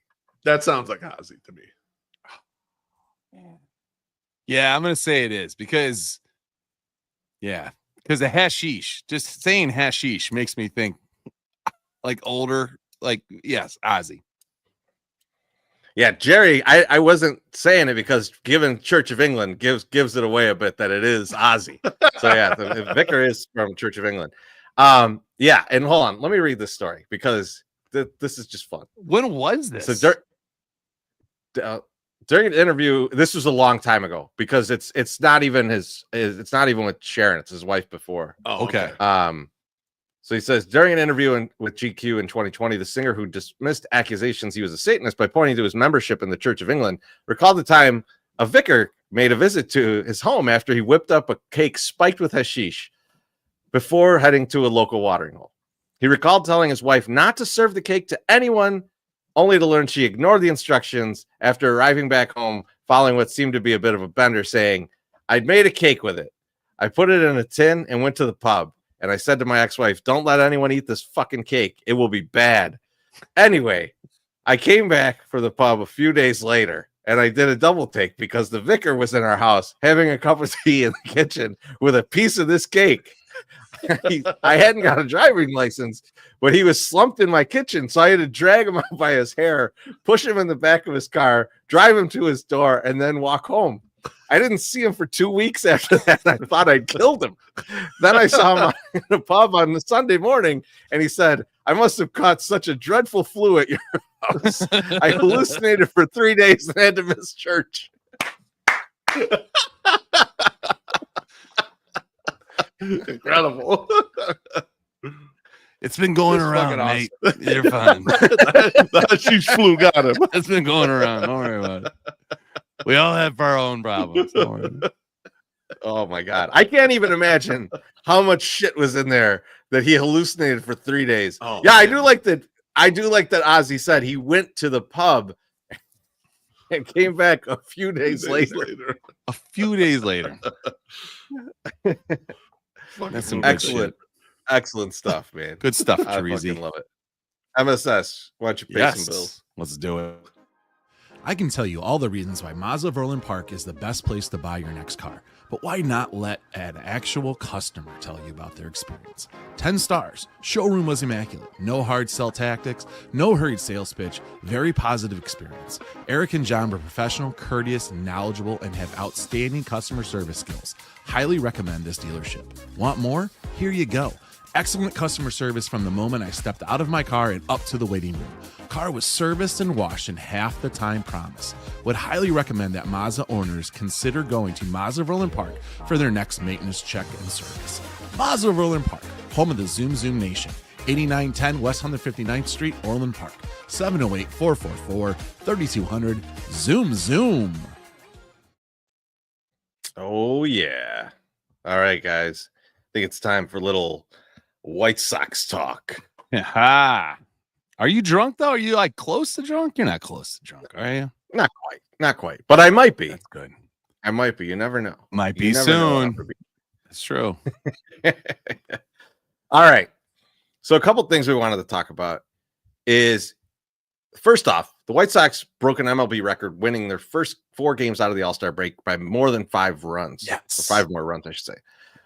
Who stood out to you guys during that historic run? And MSS, I'll start with you. So it wasn't necessarily a person. What stood out to me with this was the hitting, because they scored all these runs, and I went back and I looked at all of it, and they only hit 6 home runs during that 4-game stretch. So it wasn't like long ball or nothing. They were getting timely hits, and they were getting a lot of fucking stuff. So like the bats were just working. in Pittsburgh, and then first day, actually they worked all in Tampa Bay too, but like those first 3 games, those bats were moving and they were getting people around. They were getting on base. They were scoring, and it didn't take just a home run to do it, which was awesome. So I'm going to give that one to the team. That's what stood out to me. That was the most shocking thing about that, was like, I went and looked and was like, man, they must have hit a bunch of home runs, because we were, doing a lot of drinking, 108ing out there on that trip. And I was like, I guess we just hit a lot of home runs, and we did not hit home runs. They actually hit 0 home runs in Saturday's game when they scored like another 10 runs. So it's fucking amazing. So that was the one thing that was the thing that stuck out to me the most. Beef, how about you? First off, 6 home runs in 4 games is kind of a lot of home runs. If you extrapolate over 162, that's 240 homers. That would be a very fucking nice home run year. So I get what you're saying, MSS, but they also hit some home runs too. Like, I wasn't like, for the amount of runs they scored. There's a lot of runs. Yeah, there was a lot of runs scored otherwise. I pulled up for the 6 games since the All-Star break. There are a lot of stars here, a lot of people that are hitting, but the one that has impressed me the most is Luis Robert Jr., man. He's absolutely been on fucking fire. He's not striking out really anymore, Chorizy. He's hitting 444, a 611 slug. He's got 9 runs scored, 4 fucking stolen bases in the first 6 games back from this streak. He's almost up to 300 OBP. He's almost back up to 300. Yeah, because he's just been on fire. Absolutely. He made a terrific catch in Pittsburgh. One on the Friday night game, just a running, diving in the gap. And Pittsburgh is a huge outfield, and so we needed to really make use of Luis's wheels there, because you're trying to play Mike Tauchman and Andrew Benintendi and guys who can't really play as much outfield as you'd like them to be able to play. And so to me, Luis came out and was extremely impressive. And he wasn't the only one, but to me, his performance stood out, given how poor his performance has been the whole rest of the year, Chorizy. He really, it looks like the rest everything took, and he really just is a madman out there. And the at-bats just look a lot better. Before the at-bats, you're like, oh man, I hope Luis gets lucky here. Now I'm like, I feel good about him when he's up in a big spot. And there was a lot early in the season where you'd get Luis had hits 2 days in a row, or he had 2 hits today. And they were bullshit ass, off the up there fell in, dropped in, that type of shit. And you're just like, that's not the Luis I want, right? I want the Luis hitting the ball 114 miles per hour. That's the guy. That's the guy that we love. And so seeing that, I agree. That was pretty great. I'm gonna go a little different direction. Who are you thinking? Than you guys. I'm gonna go a little different direction, because the hitting obviously stands out. Yes. But they only gave up a few runs in most of these games, right? And so the first 4 games out of the break, one pitcher pitched in 3 of them.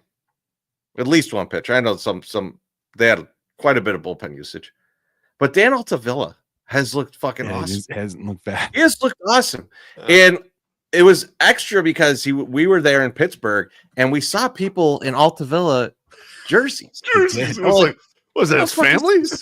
And we were like, is this? And people went up and talked to him, and they're like, no, he's just from here. So we got his jerseys. It's like, what?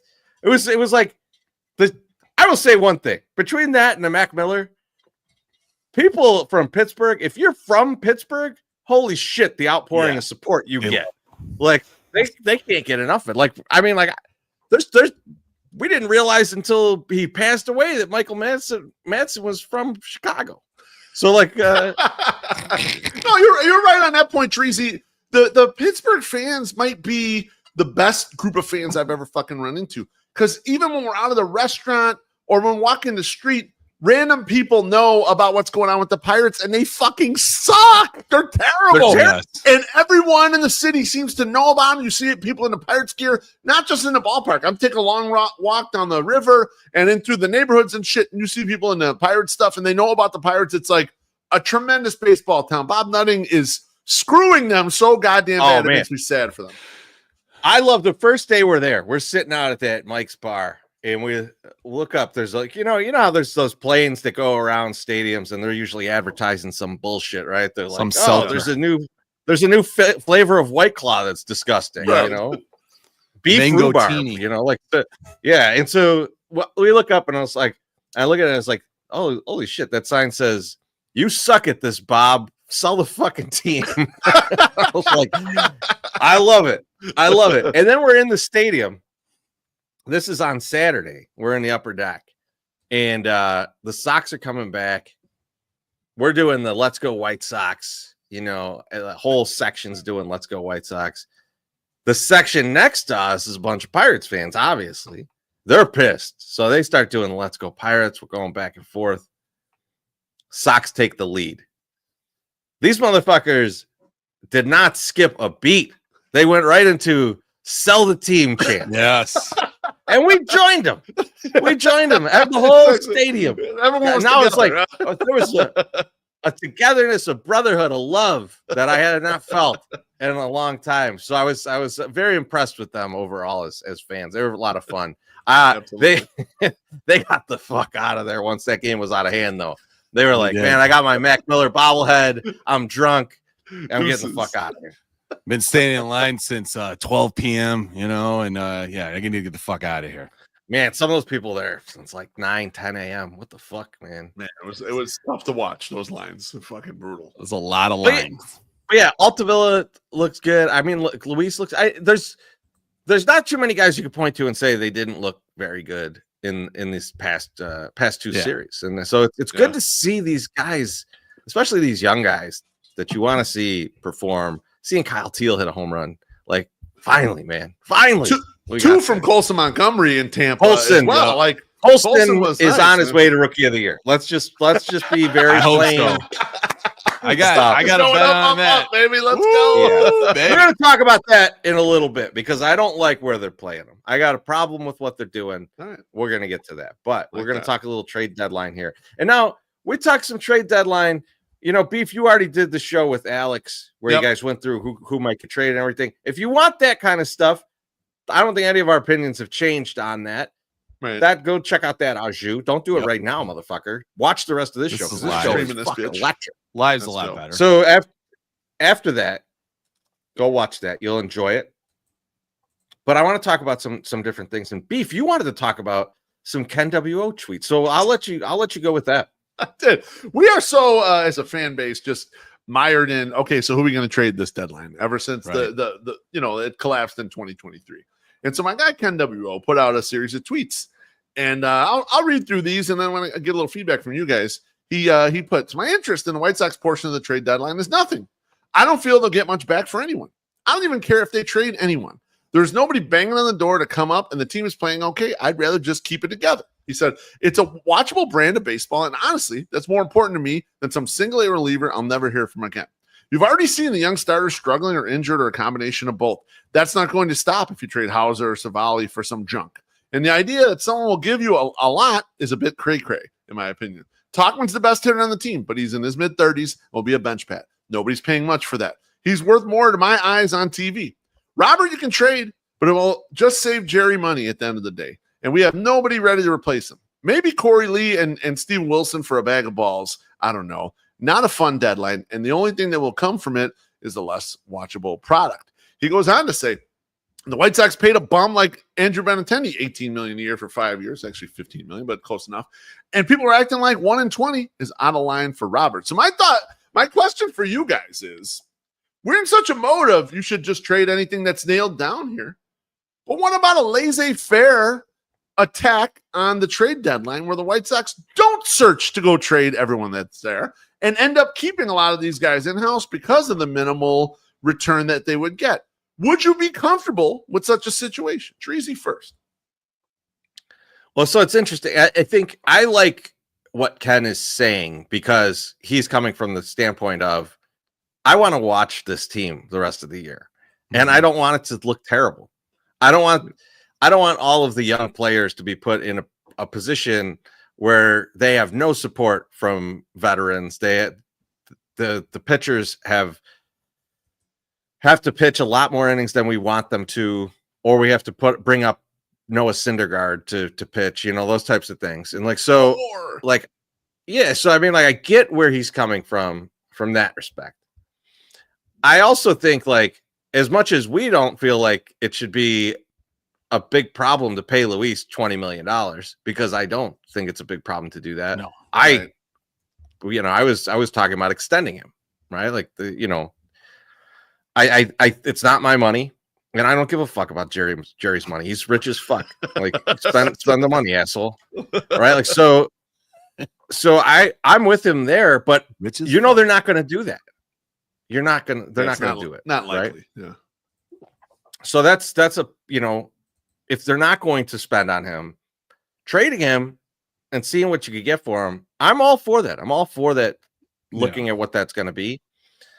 The Tauchman thing, I don't know, man. I mean, like, I feel like Tauchman is a quick stride away from the IL at all times. For sure. Like, even if we keep him, like, is he gonna play the whole rest of the second half, or are we gonna see him get hurt and then he's only plays 20 more games?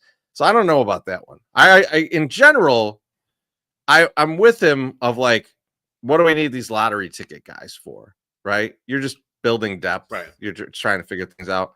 Correct. But I don't know what any of these guys are going to get in return. But like, there's going to be low returns on a lot of these guys. So I don't know that I guess the way that I would say it is I'm expecting very little from this trade deadline. So if we end up in a situation where a lot of guys stay, I'm not going to be like, oh, Getz fumbled it. He could have got all these guys. It's just kind of like, no, he'd rather just have a palatable team than trade him for scraps, right? So I will get it if Getz hangs on to a bunch of these guys. On the other hand, if he trades everybody, it's going to look nasty. It's going to look nasty. It's going to be a little bit ugly. I would agree. MSS, what do you think about this theory? No, I think Ken actually has a good point. Other than Luis Robert, like I don't agree with Chorizy. I don't think you need to extend him. I think you could get him cheaper. You have him come back, or go out in the open market, maybe do his thing. But he's not going to get. He could play himself by the end of the year into a pretty decent contract. But at 120, again, it isn't our money, so fuck it. Who cares? But like, I don't know. I like everything I've heard about Luis working his ass off. That's great, and nobody seems to hate him. And he is trying to win when he goes out there, so that's fine. Like, even if we did give $20 million, I just don't think he's going to do it. Now, do I like watching this team play baseball? Absolutely. And we don't have like the Garrett Crochet that you will flip and you're going to get 3 players for. And that was magical. And look at how much that has changed the dynamic of this team. Just that one trade has really flipped it, right? And I think you're at a point, and it's like, I don't think we're 100% there yet, but we're starting to use our own parts, and we're making a team, and we're heading in a direction that I think the fan base can see is better. And we're coming to something that we know it's not great. It's not really, what we want to see. It's a little more fun bad, it's a fun bad team. But it's like they're actually playing fun baseball, and I would like to see that continue too. I was mad that Tommy Pham got left, Fetty gone, but like these moves brought something, and like a chance winner. A chance winner, right? Like a chance winning lottery ticket. I agree with Chorizy. I agree with Ken WO. We cannot get that much for some of these guys. They're just not really going to bring in something that's great. But Tauchman, definitely, let's get rid of this fucking ass, because it is like I feel like he is going to get hurt. He's going to get hurt at some point. He's actively out there, Chorizy. You know this because I tell you this all the time. He's running into things and running full speed into the wall, trying to hurt himself because he's like, I get paid either way. So who cares? But yeah, I mean, that guy is just, I like him. I like seeing him play, but I can understand moving him too. But yeah, it's it's fun watching. I saw Prez somewhere in here. Let me find it. It's a seller's market with so many buyers. The problem is the buyers out there, they all want the good players that are not on the White Sox. and there's a bunch of them available. And like if Arizona is selling, if St. Louis is selling, if the Angels are selling, they all have players that are better than the guys that the White Sox would be bringing to the table, you know? Yeah. And like the Orioles being in the sellers portion, like, dude, like Cedric Mullins getting traded. Luis Robert doesn't get moved before Cedric Mullins. If Cedric Mullins is up for available, like people are going to be going after him.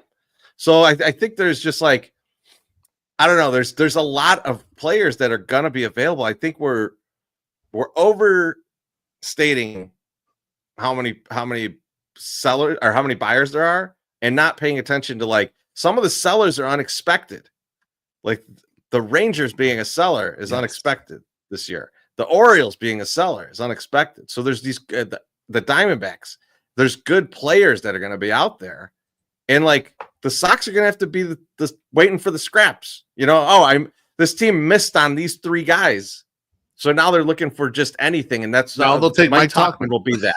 Mike Tauchman will be that, right? Yeah. Bench pad here. So if I'm hearing you correctly, Chorizy, you're saying that the White Sox should be buyers going into the trade deadline. We should be picking up some of these players from these good teams to try to be a little better. No, that's what I'm hearing. I looked at it to see like how many of these guys have multi-years left, and it's like it's not many, and the teams are going to want a lot for those guys, and it's just like there's not an opportunity to write the blog. The Sox should be buying. I know we did that like back during the. I did it in 2023, May of 2023. Jerry Sullivan says trading lots of flyers is like buying $100 in Sox split raffle. #investments. Yep. I know that well. Here's the thing about all the little flyers is, let's say you can't win if you don't try. General flyer is maybe 10% or 15% to get to the majors and be a guy or whatever. Okay, so you got to get 10 of them to have a good shot of getting one to get that. So that's why you got to tend to do a lot of flyers. Yeah, no, I like the spirit of what Ken was saying there, especially when the White Sox fail to unload as much as they'd like to. See, this is what we can fall back on. When they don't get rid of as many guys as we'd like and add as much stuff, we wanted to keep them anyway. We got a decent thing going lately. So we love that guy. We're fine. We wanted to keep that guy here, you know. But I'm kind of with you guys because the only guy you have to really get rid of and have to trade, and I think you can get something decent for him. Not a good prospect, but a decent prospect is Adrian Hauser. I would have had him off the roster as soon as possible. He's like the main guy. The rest of the stuff, you know, maybe you can get someone to really bite on Luis, but that's about it. That's all you're going to get. And those are going to be marginal prospects anyway. So I kind of like that White Sox fans are looking at it in a way of like, hey, why don't we just keep these guys and let's see if we can play decent ball for the second half. And that's a good thought process to have heading into next year. Is like, hey, let's start. Yes, we were shooting for just getting over 49.5 wins. Next year, let's shoot for not being terrible, and that's a good general approach. Now, agreed. Let's assume some of these guys do get moved, though. Let's talk about what happens when these guys get moved and what we're going to do. So, Luis is the first one we should talk about, and we've talked about this extensively. That there's like no center fielders in the minors. Like they've recently traded for some guys that could play a little bit. Michael A. Taylor's here, but he's just here for this year. Yeah. So the guy that's been playing a lot of center field had been playing a lot of center field in the minors and now is up with the big club is Brooks Baldwin. And so my question to you guys is, should Baldwin replace Luis in center field when Luis gets traded? MySoxSummer, I'll go to you first. It's hard because while I like seeing guys get rewarded and brought up to the team and given a lot of reps, I don't think Brooks is doing it enough at the plate to make me go, this is the solution, right? Like Luis Robert hasn't looked great by any means, but I have a lot of hope that Luis Robert, when he gets up, he's probably going to get a hit or he's got some power that he can unleash. Now, Brooks Baldwin every once in a while will unleash, hit a 3-run homer just the other day. I mean, it happens, but I don't see us getting a consistent power bat from him, and I just don't see him as the answer in center field. He can be the Band-Aid until we find somebody else to be there. I like Brooks as a utility guy. I do not like him as an everyday center fielder for my Chicago White Sox. I just don't like it. Yeah, I mean, I don't think anybody's expecting it. Well, maybe some people are expecting him to be some big power hitter, but I think we know that he's not. I don't think he Right. But I think this would be more along the lines of like, can he prove out that he can play the position? And it's even if it's not an everyday bit, right? Like you're trying to make him into the Swiss Army knife, and if he can't play center field, that's going to be a problem. Beef, where are you at with having Brooks Baldwin spend a lot of time in center? I mean, I think in general, if Michael A. Taylor, my guy Unk, sticks around through the deadline, I think you would want to use him as the primary. Not saying he would be there every day, like you're mentioning, Chorizy, in this discussion here. I looked it up because I realized that Brooks Baldwin is fast, and so that's not the wrong graphic. And so here's the graphic of the White Sox sprint speed by player, and Brooks Baldwin by sprint speed is the second fastest player on the White Sox, just behind Luis Robert Jr. And so that would bode well for him being able to adapt to center field. Also, another thing about playing center field is you don't have to deal with the angles that the right fielder and left fielder have to deal with. Different caroms off of different walls there, and the way the ball tails in against you or towards you, etc., in the different pull side fields there. So maybe it would be easier for him to play that. But then I watched last night in Tampa, and he's playing left. Now, left is supposed to be kind of the easiest field. That's where you put Adam Dunn or whatever. And he dropped an easy fly ball in left field. So there is a level of an adjustment here. I think if the plan would be, I would be okay with donating playing time to him there, even if Michael A. Taylor hangs around. But the expectation has to be on the pitching staff, this is a total noob in the outfield trying to race down balls in center field. And like, you're going to be giving up some defense if you do this while he kind of learns the position. It's not really his fault in this case. It would just be. And so I'd feel more comfortable, Michael A. out there.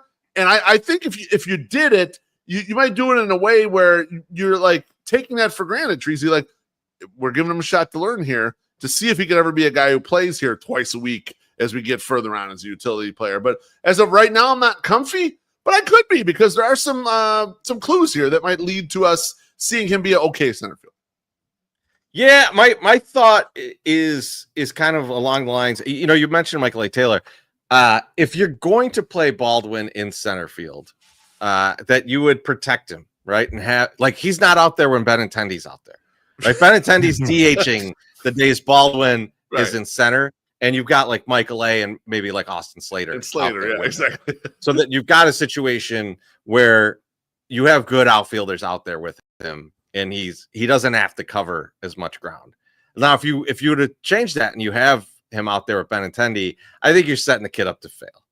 I think you're just like you're giving him throwing him to the wolves. Yeah, it's not really an opportunity. It's more of like hope it doesn't come out here, because it's gonna be a bad night. All right. So you mentioned Adrian Hauser a little bit ago, Beef. Adrian Hauser is almost assuredly going to get traded. I don't know what the return will be. I hope it's good. But it's going to happen. I would say that that's the most likely to happen. And in that case, there's 3 potential candidates. I didn't know one of these was going to be a potential for us until recently. We started to hear that he's coming back. He's pitching. He's feeling good. He expects to be with the team. Like, I think rehab starts in August. Yeah. And that's Martin Perez. So Martin Perez, and then they picked up Noah Syndergaard. Yes. And then the fan favorite, Mike Clevenger, is still pitching down in AAA. Is he starting down there or just as a closing role? He's starting. He's starting, yeah. MSS, who of those 3 do you want to see? Now, listen, pitch. As much as I really, really want to see Michael Clevenger, Noah Syndergaard come up and pitch for the White Sox. I think it would be fun. It would be fun. Like, you could sell a couple jerseys. People be excited. Thor, whole thing. Martin Perez is my dude. I thought we were getting something. Those first couple starts this year, you're like, look at this guy. Like, and it was exciting. And then when he went down, a little hard on MSS. The little diabetic heart was like, oh, shit. Well, now that there's a chance that this motherfucker can come back up and he can play again and finish out this season, it gives him the little heart hope. And I want to see Martin Perez come back up and pitch for my Chicago White Sox. I'm glad you brought up Martin Perez, because we were just talking about a little while ago the the return we got for Eric Fetty. You pitched Fetty for a couple months. You threw him off. You get Miguel Vargas back, who looks like just a totally reasonable major league hitter, can play a couple positions or whatever. Oh, that's a nice add to the White Sox. And when they brought in Martin Perez, I thought, we're going to try to do that shit again. And after those couple starts, I thought it was happening. Yeah, bingo, maybe we're going to get another guy that's totally reasonable. And maybe they shape him into another just decent player, just an okay player to put on this roster. And then he goes down for that. When he went down, I thought he was cooked for the entire year. But he was totally like, no, I'm coming back. I'm gonna pitch still this fucking year. And so it's crazy that he's even they're even thinking about this, Chorizy, that he might actually be pitching. I mean, his rehab starts soon. It's wild. Great. It's wild that he's even this close. It just seemed like, I mean, like when they talked about it, it was like immediately season ending, right? Right. Like there wasn't any hope that I was aware of for him to come back this season. Right. So I'm with you guys. I want Martin to come back and pitch. I am of the mind, like, I don't really want Noah Syndergaard to pitch. Why not? Here's why. I like Thor, Noah Syndergaard. Don't like Thor. I like him. I've had the pleasure of seeing some bands that lived on and played really well all throughout their careers and even when they're very old. Mm-hmm. I've also seen guys that I worship, like Lemmy, in the last days playing a show where I'm just like, oh man, oh boy. I don't want to see that from Thor. I want to remember the Mets days, man. I want to remember those. That's how I want to remember the dude. I don't want to remember him being a shell of himself, throwing 87 miles per hour, getting fucking killed in my park. I saw a report that he's fucking throwing like Ricky Vaughn in Major League 2 when the guy renamed his pitch to Masturbator. Like, that's how soft he's going up there. It's like there's fucking nothing there. There's nothing left to throw. They just brought him in as you're a warm air. Let's take your temperature. 98.6, get your ass out there. You're a warm fucking body. Let's throw you in there and have anybody pet you in Charlotte. Yeah, Chorizy, I agree with you. I think we're all over the Clevenger experience, even though Clevenger's been totally fine as a starter in Charlotte. Like, if we brought him up, he'd probably be okay as a starter here. A couple guys that we didn't have on the list here that are possibilities. Now, we didn't realize this when we were making the agenda, but Eric Fetty got DFA'd from the St. Louis Cardinals. And he was bad this year, Chorizy. 14.1% K rate, 10.5% walk rate. He seems toasted. But a lot of White Sox fans were like, bring him home. So we could go with like a total, like, this guy's cooked, but he can give you some innings. Like, he threw 177 last year. He's only at 100 right now. He can really last out the rest of the year. They could hand the ball off to Mike Vasil. Mike Vasil has been really good for the White Sox this year. He's thrown 64 innings. His career high in the minors is 134. So he's stretched enough where if you said, all right, for the rest of the year, after we trade Hauser, we're going to line you up and you're going to give us 3 or 4 inning starts. And, you're going to kind of like cover a little bit of this hole. But then you take him out of the bullpen too, though. Right. So I like the Vasil idea because I like Mike Vasil. And I want to see Mike. Yeah. I'm intrigued by this guy. I want to see him succeed. But I think they're going to move some bullpen guys. Like, I think that they might get a little bit of something for some of these bullpen guys that have been performing well. And if you take Vasil out of there too, holy fuck, man. That could hurt a lot. Yeah. It could be really gross. It could be really gross. So I don't necessarily want the Vasil thing. The Fetty thing is fun. If he wants to come back and Banny and Katz are sitting there, like, hey, we'll do a little something with you and see if we can get you, 5 innings to start and figure something out here, Like when everyone saw that Colombian hit woman and they're like, I can fix her. Like if they're standing around like that, then like I think, like give it a shot. I'm up for that. I'm up for that. I don't know if we got these. I don't know if we got these drinks. I gotta go ahead. Hit the drinks first. Did we get these? Did we get the one for Barry? He just says, "No, here's a drink because I'm drunk and because I can." Cheers, Barry. Thank you, Cheers, Barry. Chorizy, I have one more thing to try to sell you on Noah Syndergaard, but get the next. And then Matty Mitch says, "Back to work, fellas. Keep up the Lord's work." The vicar's work. The vicar's work. Mm-hmm. He said, "Keep up the Lord's work." MSS is what he said. Yeah, he did say MSS. Sorry about that. I need that shout out. We will not keep up any work. Actually. Dickhead. Now, I thought I remember this. Fuck me, I guess. And I had to go look it up. But Noah Syndergaard not only hates the wave. All right, he's a very vocal hater of the wave. He also has retweeted my viral video from the 108 of the fan flipping off the wave. He retweeted it at 9:11 p.m. on October 17th in 2017. I just looked it up, and it says he said, "Not all heroes wear capes." And then my video is supposed to be there. The place that tweeted it probably got it taken down because I sold that video to a company and they probably got very upset. And and I did respond to him and said, "Hey, that's my video." And then I said, "Hey, we're the From the 108. We hate the wave. You want to be friends? We'll even send you a shirt." So now makes me think we need to find out. Like that was retweeted 822 times, has 4.2 thousand likes.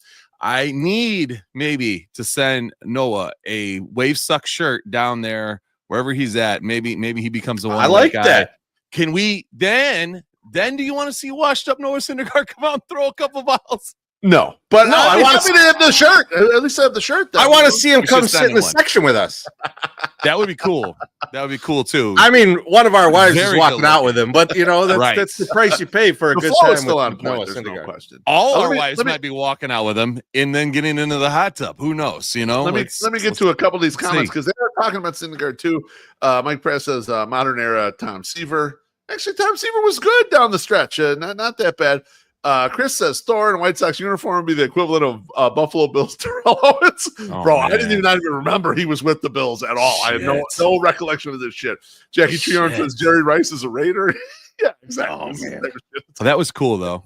I like that. Getting a Jerry Rice Raiders jersey, that must have been really special to a lot of people. Another drink here. Let's do it. From Jackie Treehorn. It says for Ozzy, but not for Hulk. Happy Little Friday. Cheers, Jackie. Cheers. Can I pull one more guy out of my proverbial arse for a potential solution? Boys, before he gets sent to go work at PwC, why not pull this guy off the 60-man IL and throw him in here? Jesse Schultens has been down in Charlotte. He's been making starts. They haven't been good starts, but he's been making starts down there. So he is alive. They could put him back on the 40-man, bring him up here, and have him start down the end of the stretch. It wasn't good in 2023, but he was okay. Like he wasn't. It was non-terrible. So what about him? 1 win, 9 losses. Yeah, not great. No, it's a tough year, MSS. What are you gonna do? It was a tough year. I mean, Beef. Let's not forget that our guy Jared Schuster is still floating around. He is.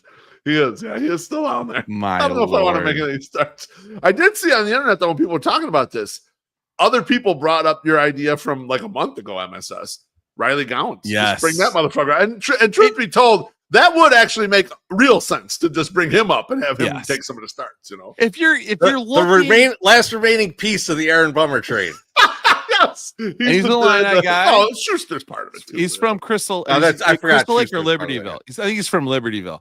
But like Liddyville.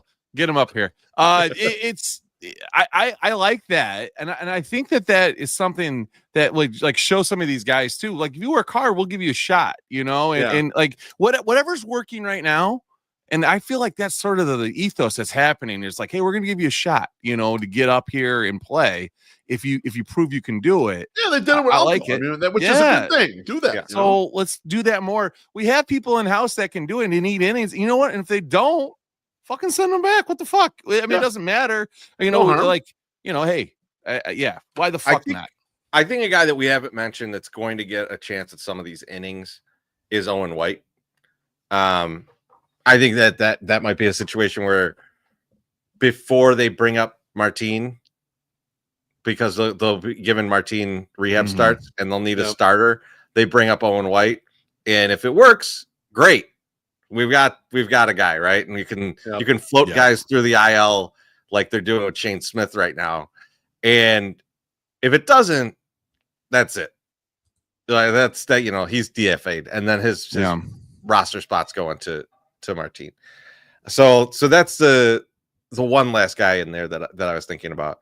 But we did touch a little bit on the bullpen. And I know I'm skipping around, but it just makes sense to go right into this. Yeah, sure. I do think that some guys are going to get traded. I think Altavilla might be a guy that teams come after, honestly.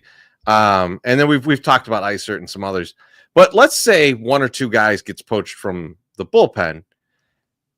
Who are we going to fill these innings? Beef, I could start with you on this one. Yeah, I mean the guy that I really want to see. I'm gonna leave you a tasty morsel here, Chorizy, because I'm not gonna take the real flexible guy. I want to see Winkleman Gonzalez because we saw little bits of him, and the stuff is there. It's just commanding the stuff. And I heard something on the broadcast the other day. They were talking about getting Grant Taylor's mentality to the point where, look, your stuff is fucking unbelievable. Just throw it more towards the middle of the plate and let the movement take care of all the shit instead of trying to nibble everywhere and you're missing because your movement is pushing it kind of off there. And Gonzalez strikes me as a similar type guy. Just fill up the goddamn strike zone and make them hit home runs off of you. Make them fucking jack up whatever you are throwing in there. And I think, the White Sox. I thought you were going to say make him jack off. But, make me jack off to your exact pitch. No, there are guys that need to nibble, okay?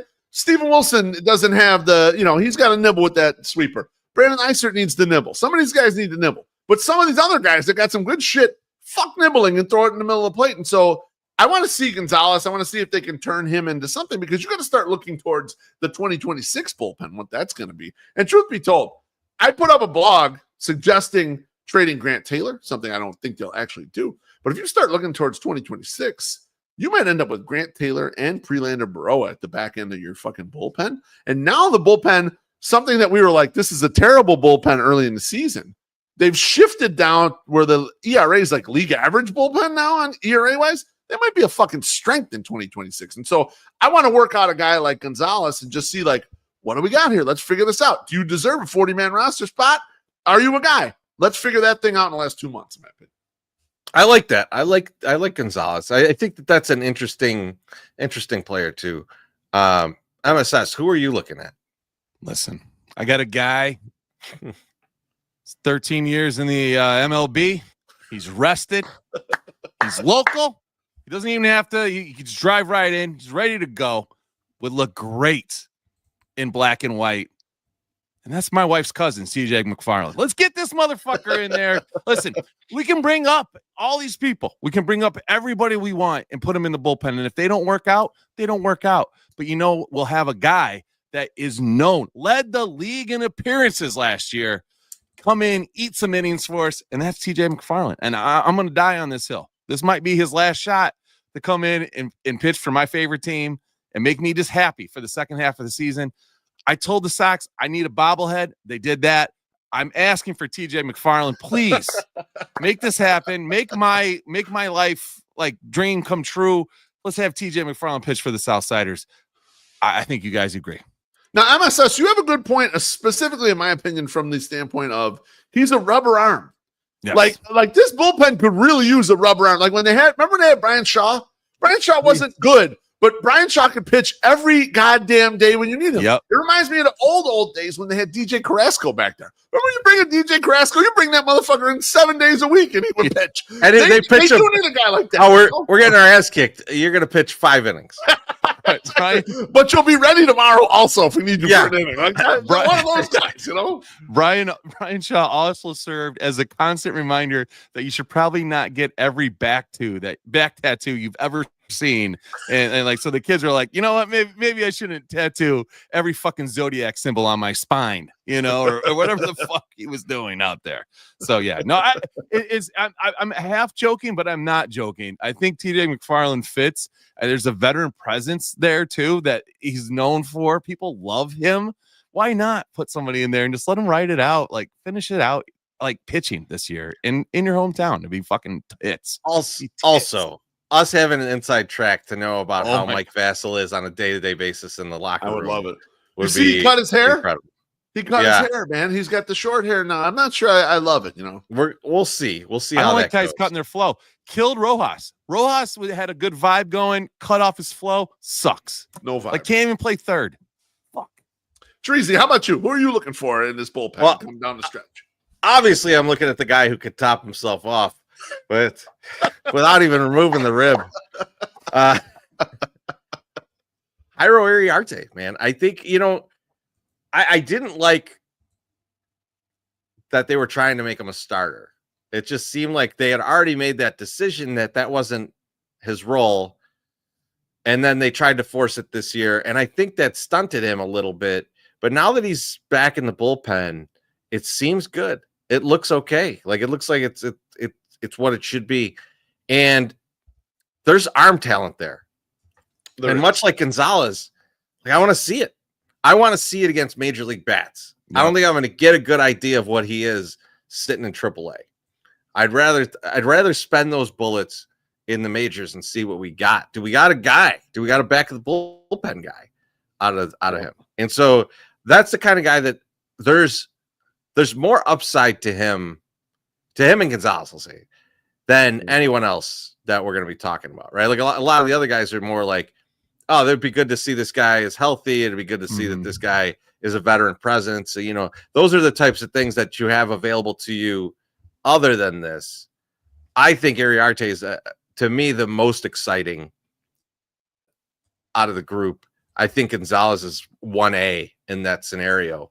But yeah, either one of those guys or both, depending on how much gets moved around, or if not much gets moved around, and that allows for Mike Vassell to start, and then you bring up one of those guys. I'm good with that. One of those guys here. Yeah, I mean the Banny horny talk about Inebriated got me excited. He's a piece from the Dylan Cease trade that almost no one's excited about. But if you brought him up here and he started tearing it up one inning at a time in the bullpen, people would be a little more favorable about that trade and think, okay, well, we're going to get Drew Thorpe off of surgery, but this guy's actually really doing work here. And I just think they need to start working on 2026's bullpen right fucking now, because we can't get into a situation like early season where the bullpen was shitting down its leg for the first 6 weeks. I mean, that was just untenable. You can do it in a year where it's like, well, we're just trying not to be the worst team in baseball. But as you try to make strides and you have a bunch of these young guys here, you want to put a dependable squad out there. And so we need to see it now. Yeah, I agree. I think the last thing I want to talk about here is, and this is not too trade deadline dependent, but it's just something that's been going on. And I think we need to think about what the Sox are doing here. Are they going to continue to prioritize Lenyn Sosa at second base? Right, we're seeing a lot of Mydroth at short, Lenyn Sosa at second base, and Colson at third. And Beef, you mentioned too, like Tauchman getting traded might open up the DH spot. I think that's still a Benintendi spot. Like, I mean, like as much as they can do that. But what do you think? What do you think they're doing with Sosa? Do you think they're going to keep going after second base for him, Beef? I mean, I think in the short term they will, but I'm hoping that they start to wean themselves off of it, because it's a worse defensive alignment with Sosa in there at second, very clearly, because you're giving up some defense at shortstop with Mydroth, and you're giving up some defense at third base with Colson. Not that they're bad defenders either spot, but having positions, that's just not where they belong, right? I mean, Colson should be at short, Mydroth should be at second, and as bad as he's hit, Josh Rojas is a better third baseman than these guys, so that would work better. But they had to prioritize it in the earlier term because no one was hitting, and Lenyn Sosa was a guy who was actually fucking hitting. Now, when you come out of the All-Star break and everyone's fucking hitting, and actually, I'm going to bring the graphic back up. It's funny, everyone's hitting, but Sosa is one of the guys who is not hitting, as you see at the bottom. He's one of the guys more towards the bottom, 211. No, it's only 21 plate appearances. Who gives a fuck? But you got to start thinking of it from the greater good of the team. And Colson Montgomery should be at shortstop every day, with the exception of a day or two, maybe. And Chase Mydroth should be playing second base more often than not, because right now those are the spots guys are going to hold down until you get better talent that comes in there and maybe pushes them out of those spots. So, yeah, I mean, I hope that they wean themselves off of it. Nothing against Sosa at the plate. I like what he offers, even though he never walks. At least he's a live bat who can drive in some runs. But on defense, he's a nightmare. So I just love. I don't get what. So there's two things that like annoy the shit out of me in this, and one is that Colson Montgomery is not playing shortstop in this scenario. Right? Like, why are we not playing him at shortstop? Like, that's his position. You drafted him as that guy. You've touted him as that guy. Yep. That's one thing. The other thing is, why the fuck does Miguel Vargas have to be the first baseman? Like he looked good at third. I know he's not a great third baseman. No. But you know how you get better at playing third base? By playing fucking third base. So I think they really like him at first. I think he's a very good defender at first, and he's looked good and slick at first base, and I think that's kind of where they're at with it. I think they know they could have good Sosa at third. They could have good first base defense with Tim Elko, but he's a much worse hitter than Vargas. Yeah, exactly. Yeah. So it's struggling right there, right? So you can't kind of do that. Well, I'd put Sosa at first. Sosa at first was a disaster, Chorizy. Remember? Yeah, I know he missed the bag and all that shit. He was very rough there. So I think their experiment with Sosa at first is fucking over because of too much goofy shit. Bring it back. That ball and he was 8 feet off the bag. Come on. Are you kidding me? And listen, I know you like adventure, but let's take it easy. I like Vargas at first. I think he's doing fine. There hasn't been a moment where I'm like, why is this guy playing first base? Here's the problem. He's been solid. Here's the problem I have. Here's the problem I have with this. All right, is that Miguel Vargas's bat has to be so much better if he's going to be a first baseman. True. And so, at third base, if he can play a good third base and have 20 home runs in a season and 80 RBI, that's good. I'm fine with that. I got no problem with that. If he's pumping those numbers out at first base, I'm going to be acting like he's Andrew Vaughn and going, what the fuck are we doing here? Yeah. Right. Yeah. No, I agree with you. And I think it's all out of necessity. Right. Ideally, you slide him back over to third, Colson back to short, Maidra to second. You don't have a good first base solution currently. You don't. You just really don't on the roster. That's why Vargas is soaking those up, because you had Ryan Noda, but he wasn't worth the shit. He didn't hit it all. Elko hit a couple home runs, and you can glove it, but his strikeout rates are ginormous. They're waiting for Noda to get healthy so they could take him out back and shoot him. I think they've had enough of it. Let's get a drink here from Barry Bagadones. He says, one last drink tonight just because I can. Cheers, Bear. Thank you, brother. Cheers. This is another case of Josh Rojas just fucking things up, because if he was halfway decent at the plate, he could play third and we wouldn't have to worry about any of this stuff. Absolutely. But because we have just a little bit of good power numbers from our guy Sosas, they're like, I got to throw him out there because there's a chance that he could do this. Now, what could change that all up, Loaf and Chorizy, is if our guy Colson does what he did in fucking Tampa and starts hitting fucking home runs, and then we're like, we don't have to worry about this anymore. Put him at short, put Maidra at second. You're still going to have a bum out there, and it's going to be Rojas because he can play third. But I just don't know if you're going to be a bum at the plate, but you don't got to worry about it because you're going to have Colson hitting home. You're getting the offense from the other spots. So and I think they're going to start easing into that a little more, because they are starting to get a little more. Teal's starting to hit the ball for power. Colson's starting to hit the ball for power. So hopefully they switch it and don't become dependent on certain guys just because. I just think right now they are stunting both Vargas's and Montgomery's development. If they have any interest in Vargas playing third base, he's got to get back over there. I don't like that they're doing that, and I just don't get. Maybe they don't. I just do not get Colson at third if you want him to be a shortstop. Maybe they've already decided Colson's a third baseman, and this is his path, and we're just gonna wait until Vinny Capra is ready to come back and take over shortstop. Now, one thing so good at one thing we are just not considering here, and I think it's been a tenet of the Chris Getz GM era, Chorizy, is that they've been trying to identify and breed more guys who can play multiple positions, who can slide to different spots, because it can help you as far as the batting order alignment, optimizing your batting order each game. When the Sox tried to do that before, they would do really dumb shit like put big oafish guys like Gavin Sheets or tiny guys who can't move like Andrew Vaughn in the fucking outfield. They have not been doing that this year. They've been using Baldwin, but he has a ton of speed. So it's this is a different. And with the infield guys, they've been moving them around a little bit and showing the flexibility. So from the perspective of, exactly as Jackie Jordan says, versatility, I like it. But I agree with you. The guys should be playing their primary positions most of the time. Yes. Yeah, exactly. Yes. Yep, absolutely. And I feel like they've won some games, and now they're going to be like, no, we got to stick with these this alignment. Barry says, pretty sure anyone can play first base. I always thought that too, Barry. And then I watched Lenine Sosa play like he's Ray Charles over there. Okay, and Ray Charles. Not to disrespect him, because I thought too, like after last year, it's like put Lenine over there. He's got range. He's tall enough. He's 6 foot or whatever. And then it's just been bad. I'm not done with that experiment. I am not done with that experiment. You want to try it again? Rerun it for next year.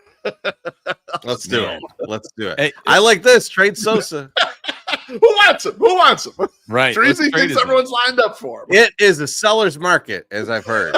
Maybe we should. Hey, Chorizy, let's kill 2 birds with 1 stone. Let's showcase him at first base, and maybe he'll get right the fuck out. Hey, who knows?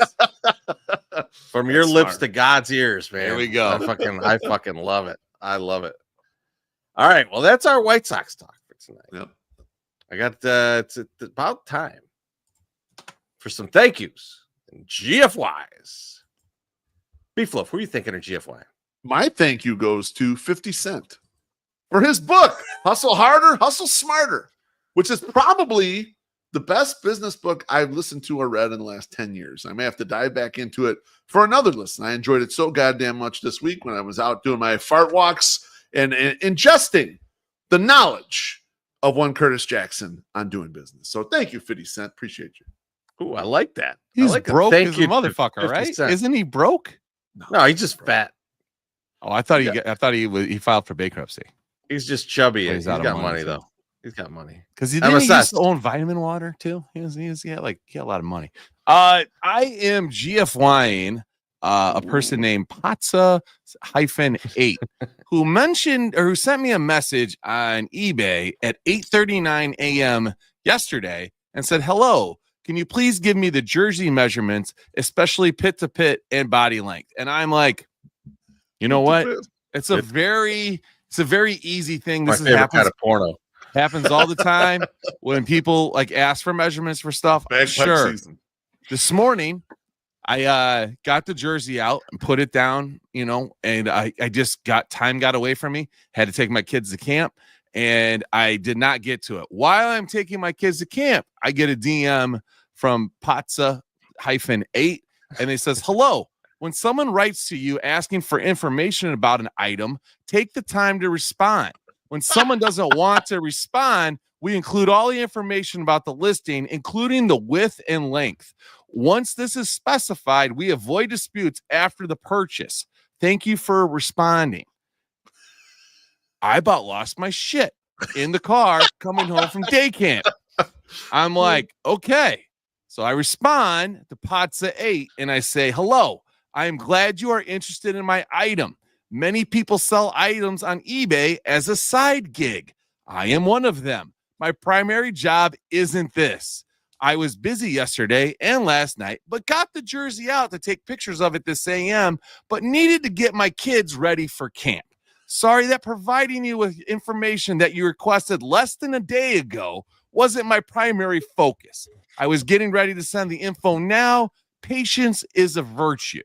And then I send him the information and I say, "Thank you." And he says, "Thank you for your reply. You're right. Patience is a virtue. Except I live in France.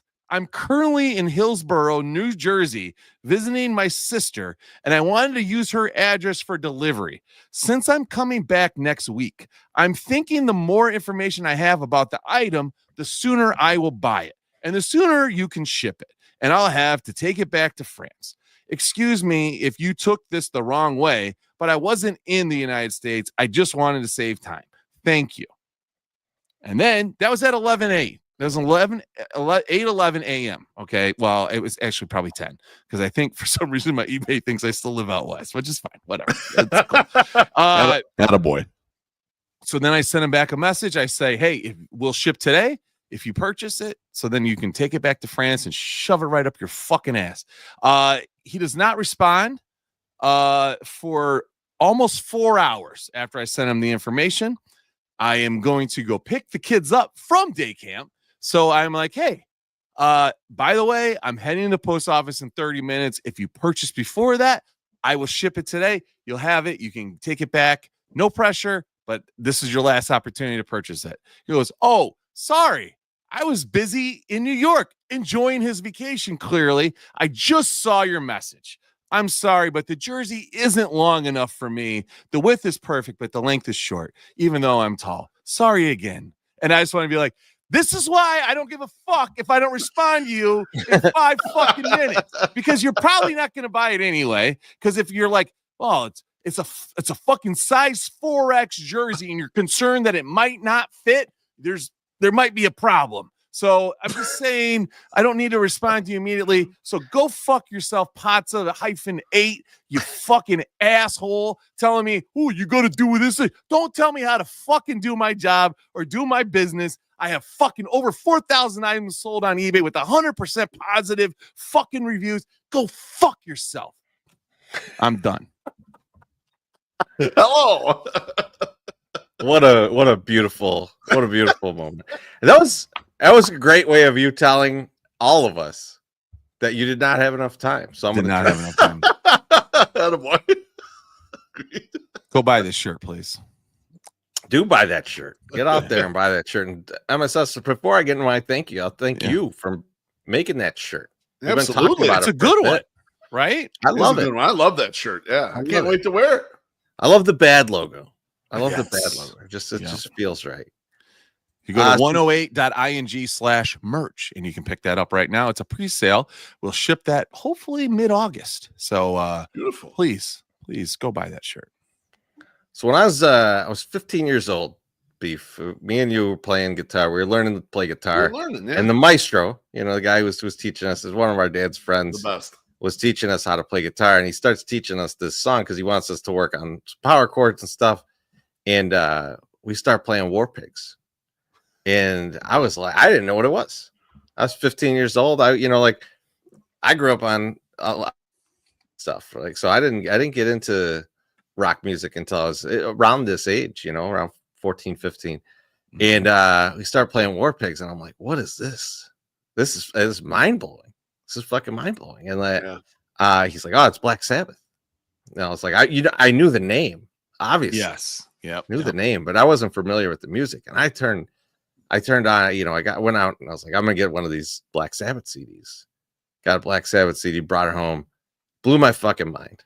Blew my mind. And I think from that moment until now, a lot of the music I listen to is steeped in Black Sabbath. Like all the stoner rock stuff doesn't exist without Black Sabbath. Absolutely. And so a heartfelt thank you to the whole band, but Ozzy in particular, as he passed this week, he will be gravely missed.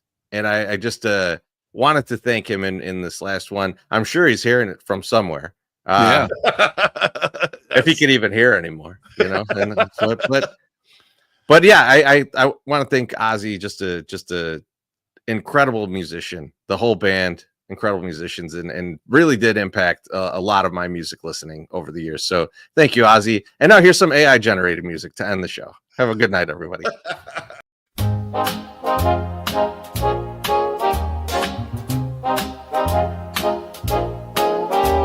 Thanks for spending your little Friday with us.